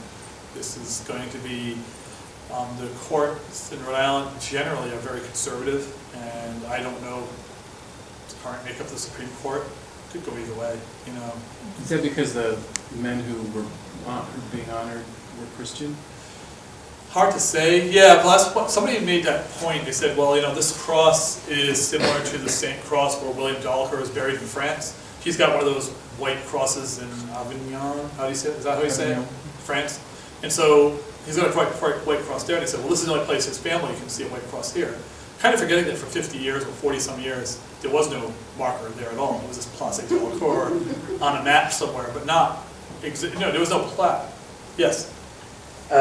Just because you're from Rhode Island, what did you think of the mayor's bill that he tried to put through for the governor to sign, which he didn't, making crosses like that for war memorials a secular? Yeah, that actually did pass. No, because he didn't sign it, right? Yeah, so he allowed it to pass without a signature. That was so what happened was it wasn't a mayor, it was a group of legislators, senators and representatives in Rhode Island, put together a bill that would establish a group of 5 people to be made up of veterans and citizens, whatever, who would, public officials and veterans, who would basically be allowed to review monuments around Rhode Island and basically declare them secular. So the idea would be like, and it would only be for things that were built before 2010.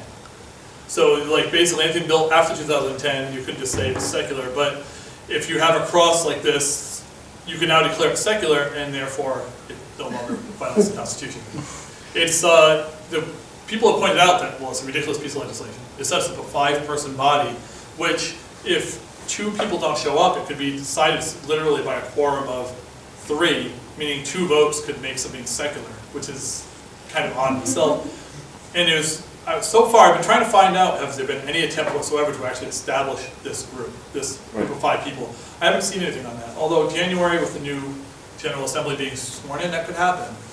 And I'm wondering how to deal with that. Part of me wants to come forward and submit a few things to become secular, because, you know, like I see these, there's this big flagpole with this big white cross in front of the high school, and I was thinking, it's not a white cross, it's a flagpole that looks like a mask. But I want to have them declare it's a secular symbol and not a cross. I want to bring some things, I want to kind of like bring some ridiculous cases to them, because I don't know how to approach this. I don't think this, I've looked around Rhode Island, seriously, now that I've been accused of it, I have looked around for Rhode Island and a lot of other local ones, and I wanted to get a feeling for what they were. I thought I should know the history of these somewhat. You know, I should know what they generally look like. Because if I go and make the claim, this is kind of a singular issue, right? A cross dedicated to a particular serviceman. You know, there are other monuments all through Rhode Island and through Massachusetts, surely, that are dedicated to particular servicemen in small towns. Do they tend to have crosses or religious symbols on them? And the answer, as far as I know, and every time I'm in a small town that I can, I stop in big public squares. New York, I've been, you know, everywhere I've been, I look and see, and I don't see that. I don't see any religious symbols at all. I don't even see a little cross on there or anything indicative of Christianity or any religion on it at all. It's all very secular. And I think that shows that this is an outlier in that way. I'm looking for anything anything like it. I would love to see another cross like this anywhere in the country, and I have not, or anything that conforms to this, and I don't see it. It's completely original and different, and that could also be to its benefit. You know, because they might say, "Well, it's not a problem. There's only one." Yes. I found that the racist street sign kind of disturbing, and it is disturbing, isn't it? Can you draw any parallels between? I mean, I'm guessing or hoping that there's not 9 racists living in that street who are supporting. It's interesting, the reasons they give for supporting it are that it would be a real hassle to change their address. That's what it said. One woman said, I just moved into this house 2 months ago, and I went through the trouble of changing my address, and now I have to do it all over again. And that's what she said. They don't care that it's a, yeah. Yeah, right, so, and she said, and one woman said, well, you know, if you can't, and a lot of people are saying, well, you can't erase history. And that's a big thing too, you can't erase history. The name is Tobin, and no one knew about it before. I mean, what happened was somebody was doing some historical research, and he realized that Tobin was named after this guy. I mean, right, and it was like, it's definitely, he owned a house, there's a house on the street that he built, that this woman lives in now, and doesn't want the name to be changed, and she says, because, that's weak though, right? I mean, you can't change history? Yeah, okay, we can't change history. Somebody said, well, maybe we could put up a monument on the street about racism. But if you go there, and I've been there, took that picture, there's no place to put a monument. It's like, it's all, I mean, what's somebody gonna give up part of their lawn for a monument that people are gonna visit? You're really gonna have field trips to a residential area to look at a place where they used to have like cross burnings and clam bakes? That doesn't seem real, you know? I've talked to a man who lives now in Hawaii, and he's the guy who discovered this, and I've been in contact with him, and he said that when he was little, he remembers the cars driving from all over. They would go right past his house and turn onto the dirt path that Tobin Avenue used to be, where Tobin had his house, and he had this big field. And he said his father knew the cars. You know, there were a lot of cars that would come in from out of town, but all the people who would come in from Smithfield would have their lights off, and they would kind of try to sneak by quietly. They didn't want people to know they were driving to these things. They would put on their masks and all be relatively anonymous, but they knew it wasn't, Smithfield was the center of the KKK in Rhode Island for quite some time. And like I said, this guy isn't just a racist and leader of the KKK. He was literally plotting sort of like the overthrow of, you know, it's a big deal. I mean, the Journal at the time covered days and days of testimony at the State House, and I've accessed this and I've read it. And he gets up there and you can tell he's lying. He's a real player. Nobody was charged, but they basically had to get, kind of cut all the KKK out of the state militia, because that was their plan. Get into the state militia, get all the guns they could, and then when the race war started, they were going to be the armed ones, and it's going to be, what are we talking about? We're talking about military coup, are we talking about treason? I don't know even what their plan was. It's so wacky, but that was a dangerous deal, and that's in Rhode Island, up here, in last century, like 100 years ago. Yeah, about almost exactly 100 years ago. And Tobin went on to live till he was 80, died in Cranston in his 80s or something. I mean, this guy had lived a long life. And, you know, once he left Smithfield, he bounced around. He was, yeah, I've done a lot of research on the Rhode Island KKK now. Somewhere on my blog, you can find a link. You can actually look up. I did a thing on Google, so you can kind of see. I found a list of everybody who's been publicly identified in the KKK. So you can actually sort them by name or occupation or what city they lived in, and you can kind of see the kind of things that, the way that it maps out and get a feel for names. I was hoping somebody might notice another name and maybe another street, because, you know, get some more stuff on it. But it's a disturbing issue, not something exactly, like I said, not exactly secular, but certainly within the realm of my human rights issues, and I think just dealing with our racist past, or even if you want to say it wasn't 100% racist in your case, but just anti-Catholic, you go, well, yeah, sure, so, you know, that past. I mean, it's also interesting that the Tea Party has a real presence in almost every place that we're talking about. This KKK used to have a real presence. It's all Southern Rhode Island, Smithfield, these types of places. It's the same kind of reaction, I think, you know, to a liberalization of society. I mean, I'm not going to try to draw direct parallels between the KKK and the Tea Party in any strong way, but certainly that reactionary, like, right-wing influence is there. That guns, you know, gravitating to guns, gravitating to violence, to worry about, you know, losing the American way of life. That's all there in their rhetoric, and I think there's, and it's all there in their politics too. You know, maybe a little less overtly racist than the Tea Party, but no, I don't think it's. I think so. Yes. Yeah. The floats with the sort of styrofoam mock-ups, yeah. and this kind of thing, it just seems to me like this is a kind of reaction that these people are defensive, and that, do you believe it's because of a growing secular movement, or the increasing secular and liberalization of the country? Right. Because ultimately, the reaction was just so over the top. I know. It just seems like that they're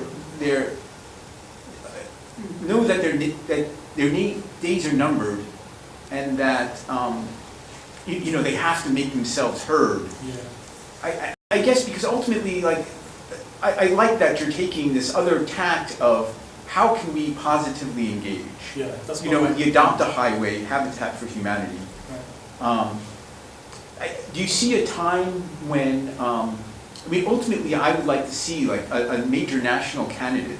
Like, I mean, you mentioned 10%, you know, perhaps 10 to 30% on how you're counting the numbers. Right. But certainly, we don't have that kind of representation in the Senate or the House. Not even close. In fact, I don't think there's, right now we have no people who identify as openly atheists in the Senate. I think there's like 6 who identify as aligned with any religion, you know, but yeah, we don't have that. There is this idea, I think, there's as they shrink, as the numbers on the outside shrink, and as they feel that there's a more secularization, they get louder. And there is some evidence to indicate that all groups, when they start feeling marginalized, get louder and louder and louder. Mm-hmm. And so, you know, it's almost like these, you know, death cries or something you could say. But I think there's other things going on there too. I really think that people who stand to profit from drumming these things up. And I'll name names. I think Bishop Tobin. I think John DePietro on his radio show was a local, you know, he's our local Rush Limbaugh, but he's not even as smart, you know. And I believe me, I talked to him personally. This guy, he's a snake. He'll lie to your face, and he lies when evidence is presented directly to contradict him. He will say again, he will repeat lies over and over again. He's actually gone on the air after interviewing me, and twice, he's gone on the air and said Jessica was never threatened. There were no real threats. Okay, now, I'm sorry, but there were threats. Okay, it's like, I don't know what he thinks we're making up or what he thinks is happening here, but these are literally actionable threats. And so you can say there was no actual violence committed, sure, but there were definitely threats. These people lie because it's good for his ratings. I think it's good for Tobin's coffers. I think it's good for Tobin's political career to position himself as right-wing as possible with the current climate in the Vatican. Plus, look at what the Vatican's been doing, or at least the local American bishops have been doing, trying to redefine church and state. Now, the most recent ideas on church and state, you know, we think of separation of church and state, right? Freedom of and freedom from religion. These are easy concepts for secularists to understand. They will make the case that it's not freedom from religion, it's only freedom of religion, and freedom of religion is a one-way street. The government can't interfere with religion, but religion is allowed to interfere with government. And that case is made all the time. This is why they're against the HHS health mandate, right? When it will force businesses to provide contraceptives to women, right? They say, no, we're against that because that violates our First Amendment rights. It doesn't violate their First Amendment rights at all. We're saying, you don't have a First Amendment right to not provide adequate health care for your employees if the law demands that you do, right? The laws are set up in a certain way. Now, if you're going to engage in religious business, you have religious rights. If you're going to engage in health care business, then you have to conform to the health care rules. Imagine a Christian Science hospital. They said to you, well, we don't provide blood transfusions, we just pray over you. Good luck.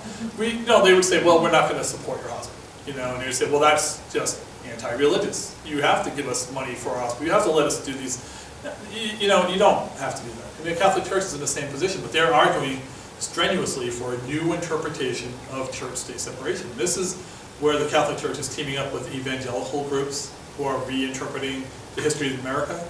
So you've got, the wall builders there, and David Martin, David Martin, rewriting American history just to try to, further their own case. So it's bigger than that. And being in Rhode Island in one second, sorry, I'll get to you in one second. But being in Rhode Island is interesting because we're on the front line of that, I think. I really do think we're a small state. It's easy to know all the players. And if you involve yourself there, you have a way of really making a difference. These big abstract problems become really on-the-ground issues. And like you said about theology, you can engage them on theology, but you can also engage them on a lot of other arguments. And if you can make your case, you have a chance to really change minds. Maybe not their minds, but the minds of people listening in on the conversation, for sure.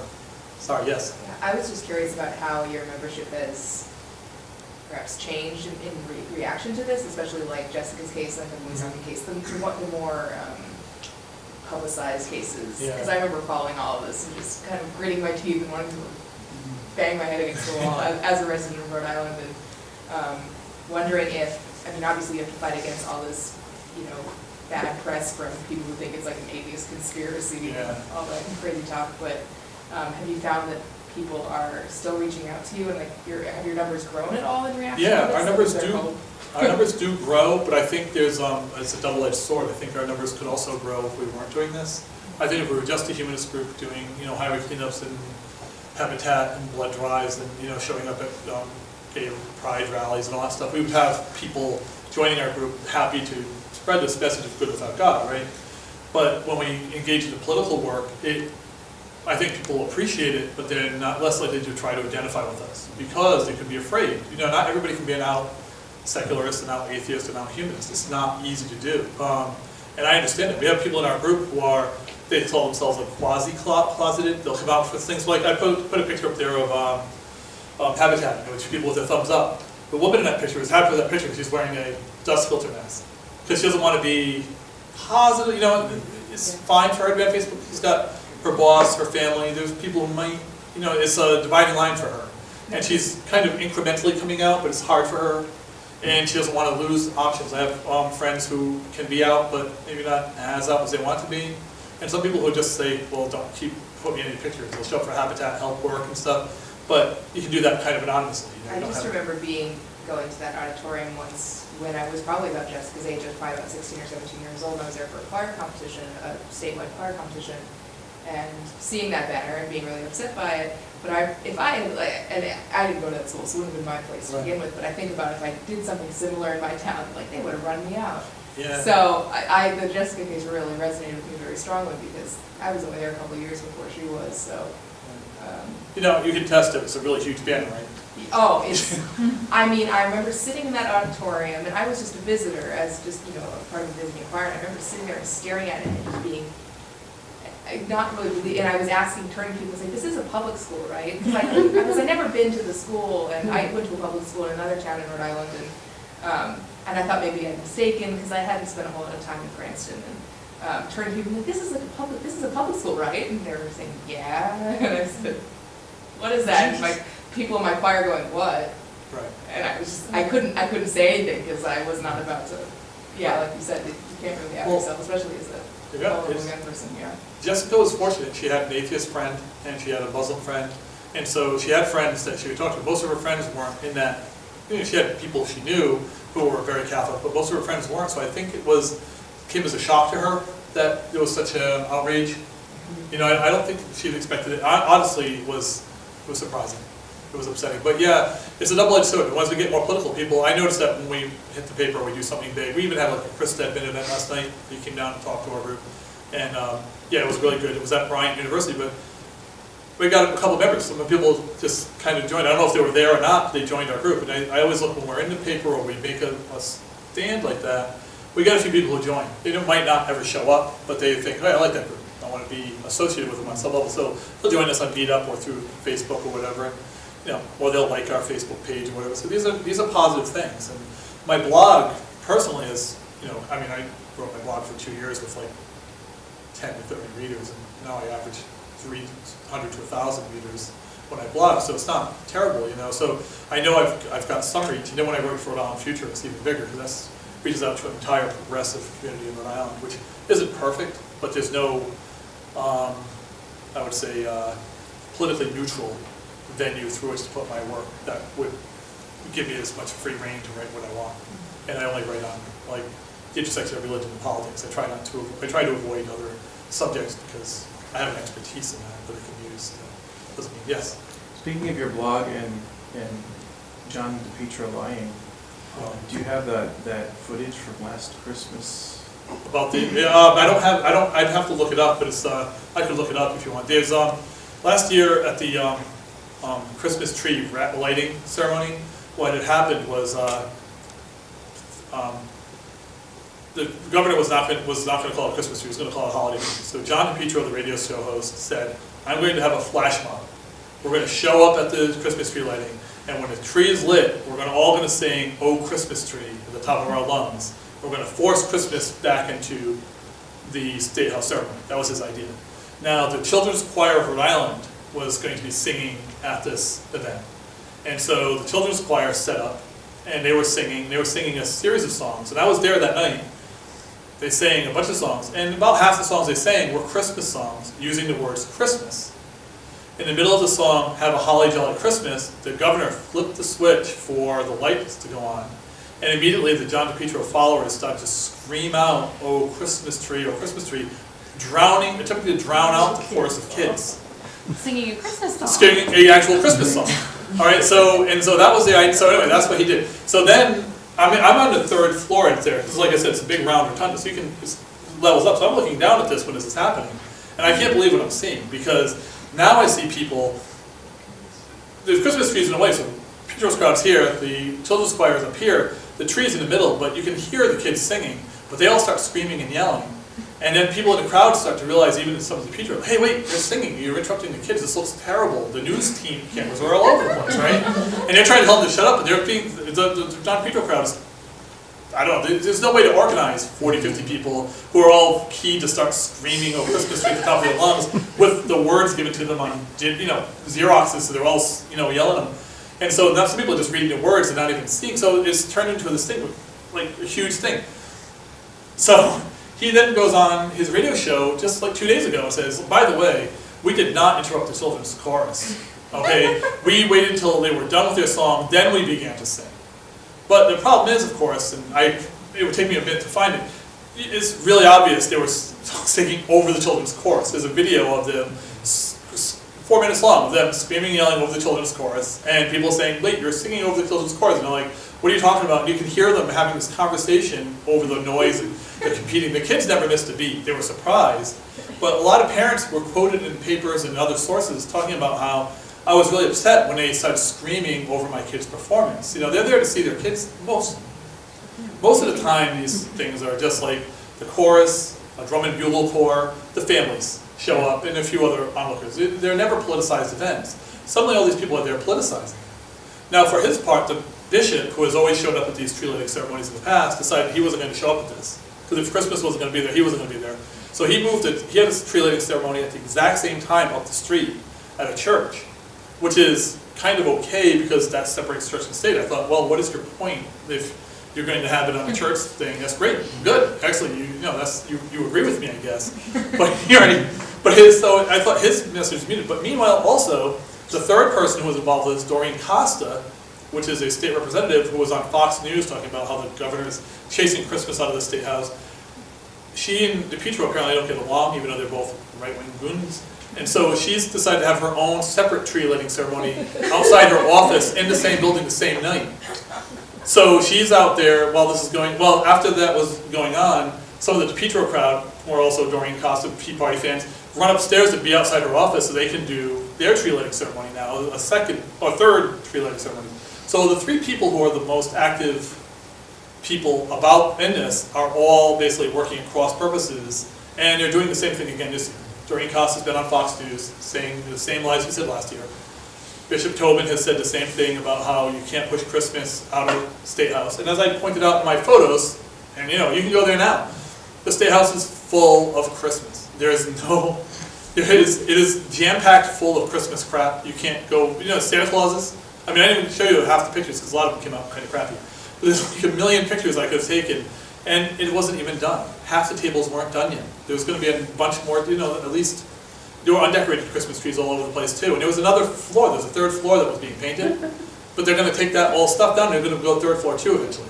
So there's going to be 3 floors of Christmas stuff in there. And none of it is necessarily unconstitutional, except for the one tree in the middle that if he calls it a Christmas tree, there may be some issue of inclusivity. So he calls it a holiday tree, as has been a tradition for years.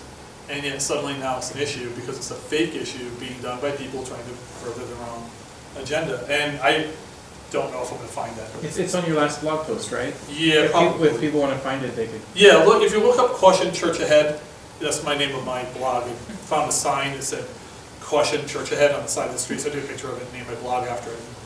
So that's what I've been doing. But if you look it up, you'll find it. And you can see the links to all the places where he's lied. And, you know, it's upsetting. You know, because that's what we're dealing with. I mean, yes. I was just going to say, it seems that one reason, because you were saying before, why the tension has been ratcheted up so much, the hysteria on the part of the right, and it strikes me that what's changed in the recent years, the last decade or so, is this incredible profusion of right-wing media. You know, Fox News and all of these talk radio stations. I feel like they're beating these things into people and taking a lot of people who are just, you know, really mild-mannered people who just live and work, and they're getting them scared, thinking that the society is changing in some fundamental way, when it's really not. It's just that these kind of things, this is being portrayed this way in this media. Yeah, Bill O'Reilly's already covered the war on Christmas in Rhode Island a couple times. Doreen Costa's been on Fox and Friends with that blonde-haired lady in the morning show, and it's you know, these things are starting to creep in, and so they're beating. You're right, they're beating the drum, and it sells. I think it makes people, you know, what bothers me about the DePietro show is it's local, and anyone in Rhode Island. I mean, Rhode Island is not that big. You can ride to the State House, you can walk inside, and you can see nothing but Christmas. It's easy to find, and it's not there. And yet, the media, rather than report on this the way I've tried to do with my photos and my blog, has decided to just treat it as like kind of a freak show. But I don't think it does Rhode Island any good. It doesn't do us any favors to portray us that way. I think we really need to like come out and say, you know, I would like it if the government would say, look, these people are cranks. They're not, you know, it's like you're listening to UFO news or something. You know, it's like, I mean, if you point to evidence and they ignore the evidence or they lie to you, then they're not honest players. And that's, I mean, upsetting. I mean, I try to be honest. I try to be upfront about what our position is, but it's not perfect. I mean, you know, I mean, it's not a perfect system to try to. I'm not sure what I'm trying to say, but it is upsetting. It is difficult to get my head around sometimes. Yes. I was just reading the Rhode Island Future article by Bob Kling and your comment there. Oh yeah, what was the comment? Your comment? Oh, well, yeah, his article about the thing, and then I wrote the stuff about DePietro and the lies he was telling at the time, right? Yeah, because I was listening to the show and he put that up, and I was like right away saying, oh yeah, look, yeah, absolutely. What was I forget exactly what my comment was. Well, one of the things, I was going to kind of drag it off track maybe a little bit, because when you put it for the bishop last year, yeah, and one of the words that the bishop used was immoral, Yeah. And I was just curious about how in Rhode Island you've been able to respond to accusations of immorality in your kind of... We've been, we went, during so there was a representative, Karen McBeth, who introduced a ultrasound bill in Rhode Island last year to make it mandatory to have an ultrasound done before an abortion. The bill never came out of committee, but members of my group went down and we testified on that bill and we talked about it, and we came out strongly against it, of course. You know, we were very much in favor of reproductive rights. And while we were there testifying, the Rhode Island Diocese maintains a full-time lobbyist. He's a priest and he's a lobbyist. He also does the invocations at the State House as well. So he's a lobbyist and he does invocations for the State House, and that's his full-time job. And he was there, and so were like groups like Catholics for Choice and Planned Parenthood were there, and some other ACLU, a couple other groups. And he basically wrote a piece the next day in the Catholic newspaper calling us the, what was it, the something of death? He called us the, he basically wrote us, listed all the groups that were there protesting this bill and called us the, I think, purveyors of death. That's how he classified us, you know. And amoral, purveyors of death, atheists. I mean, he uses atheists as much as a pejorative as he possibly can, you know, say atheist, you know, because to him that's as big an insult as he could throw at us. You know, I mean, that amoral doesn't even cover it. Atheist is enough for him to say, you know, we're beyond redemption. Or he'll also use terms like so-called or self-described atheists, as if, you know, we self-describe ourselves as atheists, but we're not really, we just call ourselves atheists, because he would maintain nobody is really an atheist, we're all the same great God, which he's also saying. Our best defense against claims of immorality, I think, are the first part of what I showed you, right? We get out and we do the kind of work we can do to show that we're not bad people. You know, that's where the good without God part comes. It's kind of a necessary component to what we do. I don't think, we could certainly do the good without God stuff, the habitat and all the, you know, highway cleanups, we do park cleanups, we raise money, all that stuff. We can do that stuff without doing this secular activism. But I don't think we can do the secular activism as effectively without the other part. They do certainly complement each other in that sense. And that's our best defense, is that people know me and know our group. And if you know members of our group, we are not bad people, you know. And every time we have a public event where we're there, when we asked to be in Rhode Island Comic Con, we sent in a check and we sent in our application. And it took 3 weeks went by, we didn't hear anything back. And we started getting a little worried, so Christine, my vice president, she called them up and said, we just wanted to know what was going on with our application. And they said, oh, we set that aside because we weren't really sure what humanists were going to do at the Rhode Island Comic Con. And we were worried you guys would be there to cause trouble. And so she had to explain on the phone that we weren't there to cause trouble, we were just going to set up and we were going to hand out information. When we got to the Rhode Island Comic Con, you know, it wasn't just comic book dealers and comic book things that were set up there. Vonage was there selling phones. There was a reptile place there, like letting people pet snakes.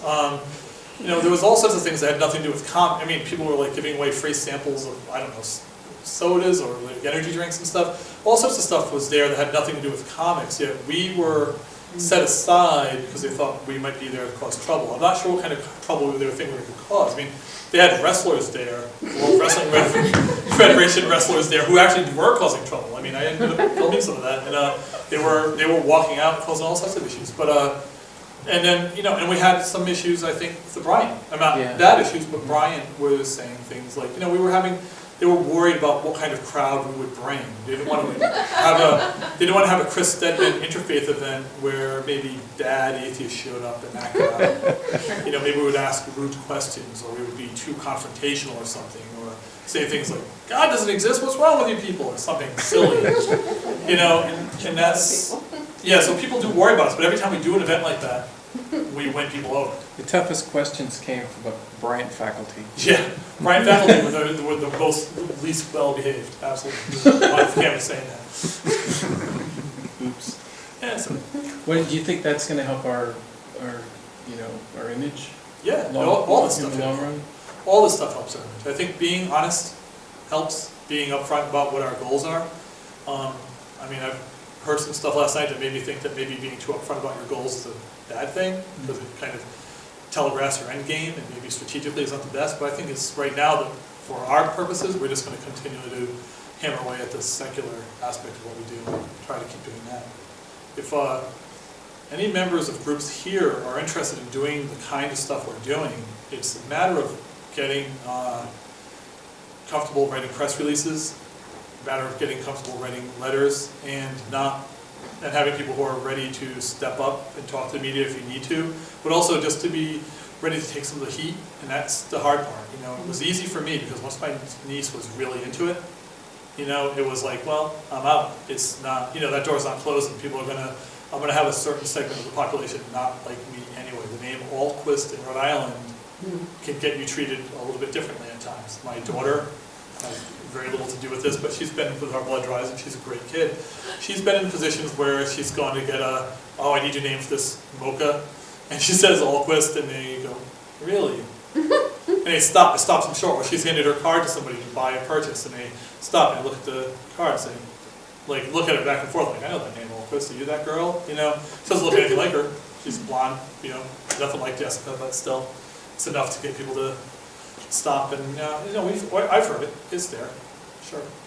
So that's what you need. You need to be able to stand up for it. You need to be able to do it, and it's not for everybody. If you can do it carefully, if you have people who can do it and cover the rest of the group, that's fine. Yeah, that's cool. Anybody else? Or did I talk you all down? I got another hour and 15 minutes left in me if you got it.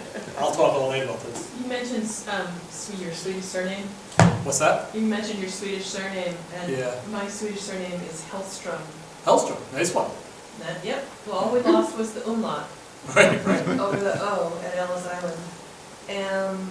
And our way of spelling it is Hell. Right. And I grew up in Metro West in Massachusetts, and I don't spell it at an extremely slow pace for people, but I spell it distinctly. Hellstrom. Right.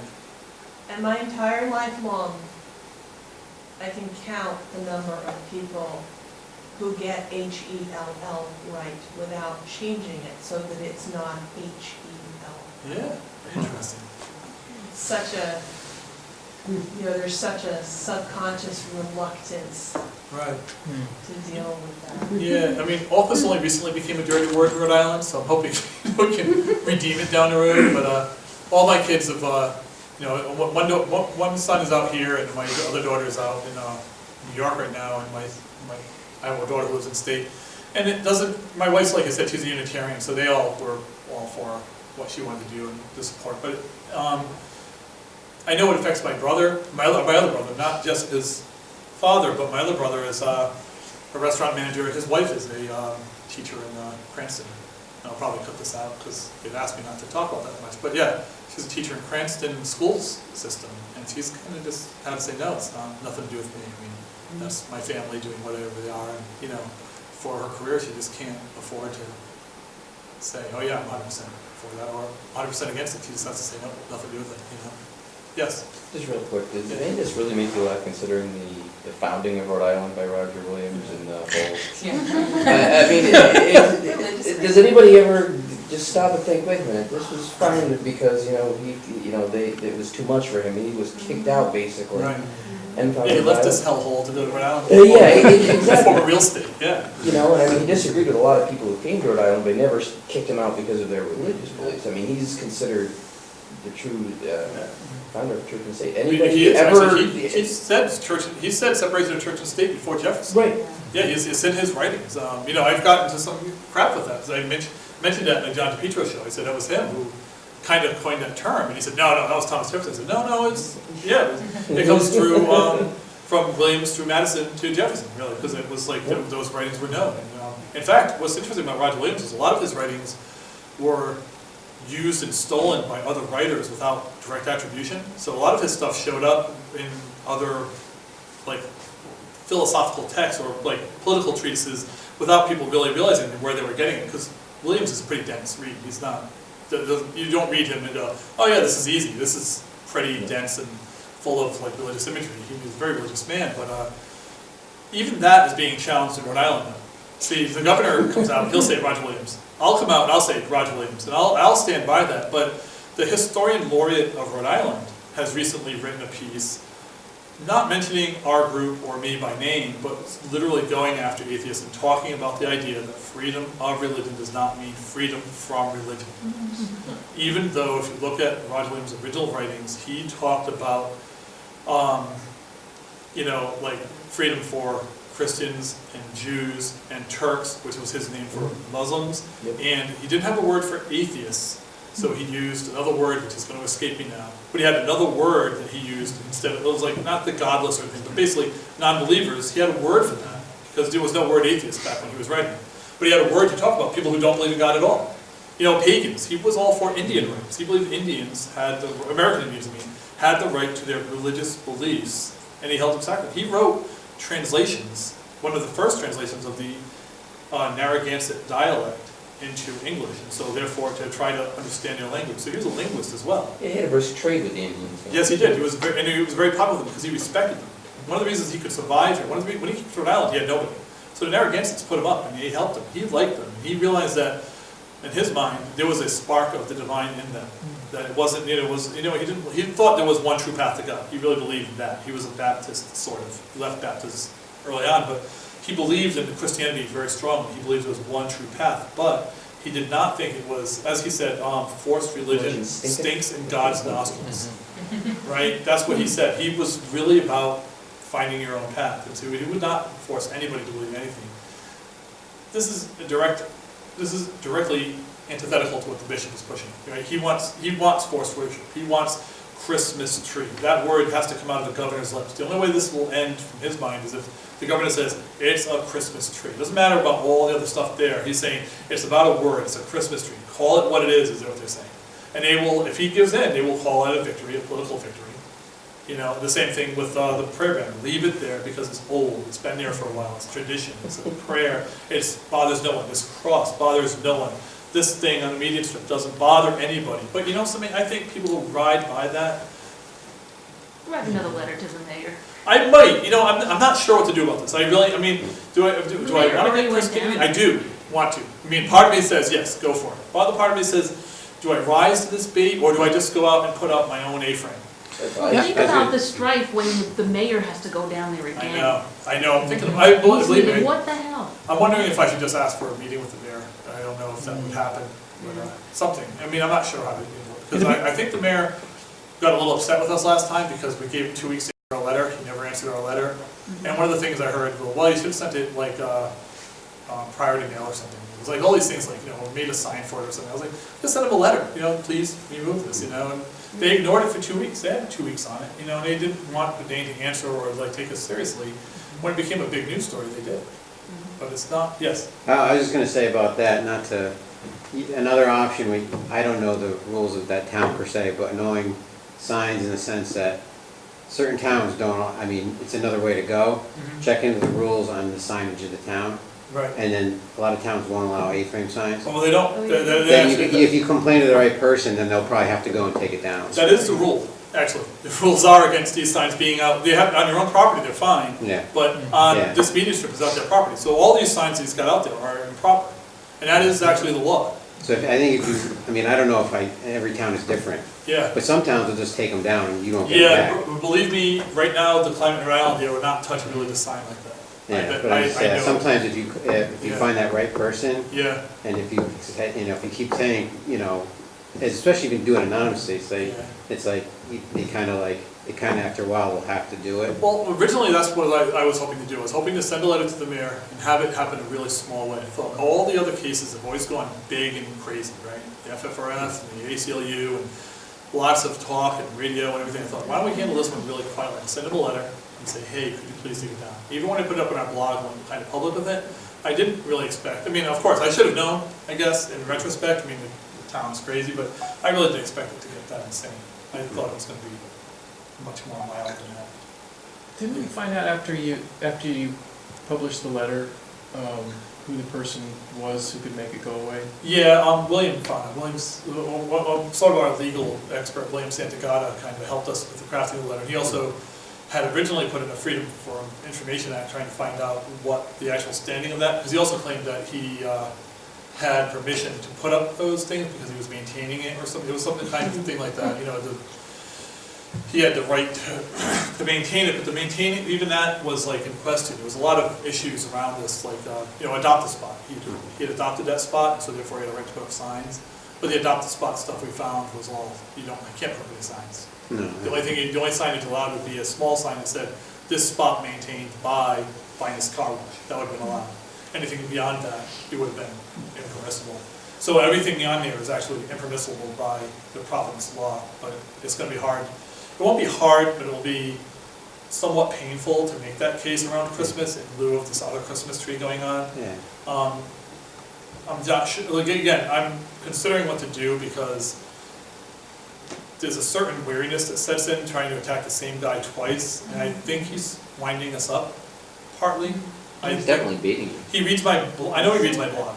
I know he's winding me up again. I know, in fact, there was one article, a guy did an interview with him, and even though he didn't publish the interview precisely, he said that he really thought it was trying to wind us up, that it was all about coming after my group and getting us to react, right? So if we jump every time he does something, and that's amusing him, then that's not serving our purpose either. You could take this down tomorrow, we could call the mayor, takes it down, come Easter, he puts up an Easter bunny or something, you know, or he does something else, puts another cross up, or he puts something else up. There's a million things he can do. Put a manger scene up next year or something. I mean, But at some point, he's gonna alienate the city, because yeah, you know, it's like a child, it's like a child, you're the parent, and it's I like, know. here's a misbehaving child, and if you give it, you can say no 20 times, but you say yes once, and the kid well, I agree, and so anyway, like I said, I agree, and like I said, I'm debating it, and I'll see what my group says, because I don't like to do things unilaterally. Yeah. And, you know, I can't do things unilaterally, of course. I could just be out there and say, this is me saying this, not anything to do with the humanists, and I could just make a stink about it, but we'll see. I'm hoping some better alternative hits me so that I can... It would be great if there was a way you could just organize people to just, you said there's a rival gas station that might have predicated his reason for doing it. If there's a way you could just get the word out, and people would go and put their business there and let his word speak for himself, or if you don't agree with him, don't patronize his place. And then that would be a way of, you know, not taking necessarily a... One thing I didn't show on that, when I was doing my, when I was taking pictures, like, I was out there at that time taking the pictures here, and while I was there, a bunch of people, there was also an auto body shop there, and like, 2 guys from the auto body shop stepped out and they were watching me take the pictures. They were actually scoping me out a little bit, and I was getting a little nervous, like, you know, if they're going to cross the street and challenge me or something. I was like, you know, I don't want to, like I said, I don't want to get beat up, so, you know. Not a coward, but I'm certainly not going to get like 2 guys from an auto body shop come over and rough me up either. So, you know, but they didn't come. They were just watching me. Probably wondering when I was taking pictures. And my blog has been up, so they'll read about it. I'm sure he's reading my blog, like I said. So we'll see. And I kind of made fun of him on the blog a little bit. I kind of talked about why he put up a pagan symbol as being so inclusive, and you know, I tried to like play it down a little bit and just kind of tweak him back, so I'm hoping he reads that and maybe tries to make it a little bit more Christian now. You know, you know, maybe put a cross back up, or I also call it the star on the top, kind of, you know, I have a better picture of it, but the star you can't really see, but it's so big, weird looking. When you look at it close, it's like this big rusted out. It looks like carved it out of like a rusted out car or something. It's like really crap, but whatever. Maybe put a giant menorah there or something. Well, that's the thing. You know, that's our thing. So treat it now. Say, okay, obviously this is a limited form, public display, and we're going to go and put our own stuff. The problem with that is I don't know if we have the money to really keep that up once they start disappearing. Right. You know, getting vandalized. Now I was saying we've had a display in Vernon, Connecticut for the past 4 or 5 years. 4 or 5 years, and we'll be putting ours up next week. We had the same issue. They did a menorah fresh in Town Green in Vernon. Right. And we have a resident there, actually it's the Connecticut State Director of American Atheists. He complained, they got rid of it. But it was because, but then at the time it was a Jewish mayor. Right. And then then the Christians group complained because they said it was because he was Jewish. And it really was because he complained, and they were like, we're not going to do it.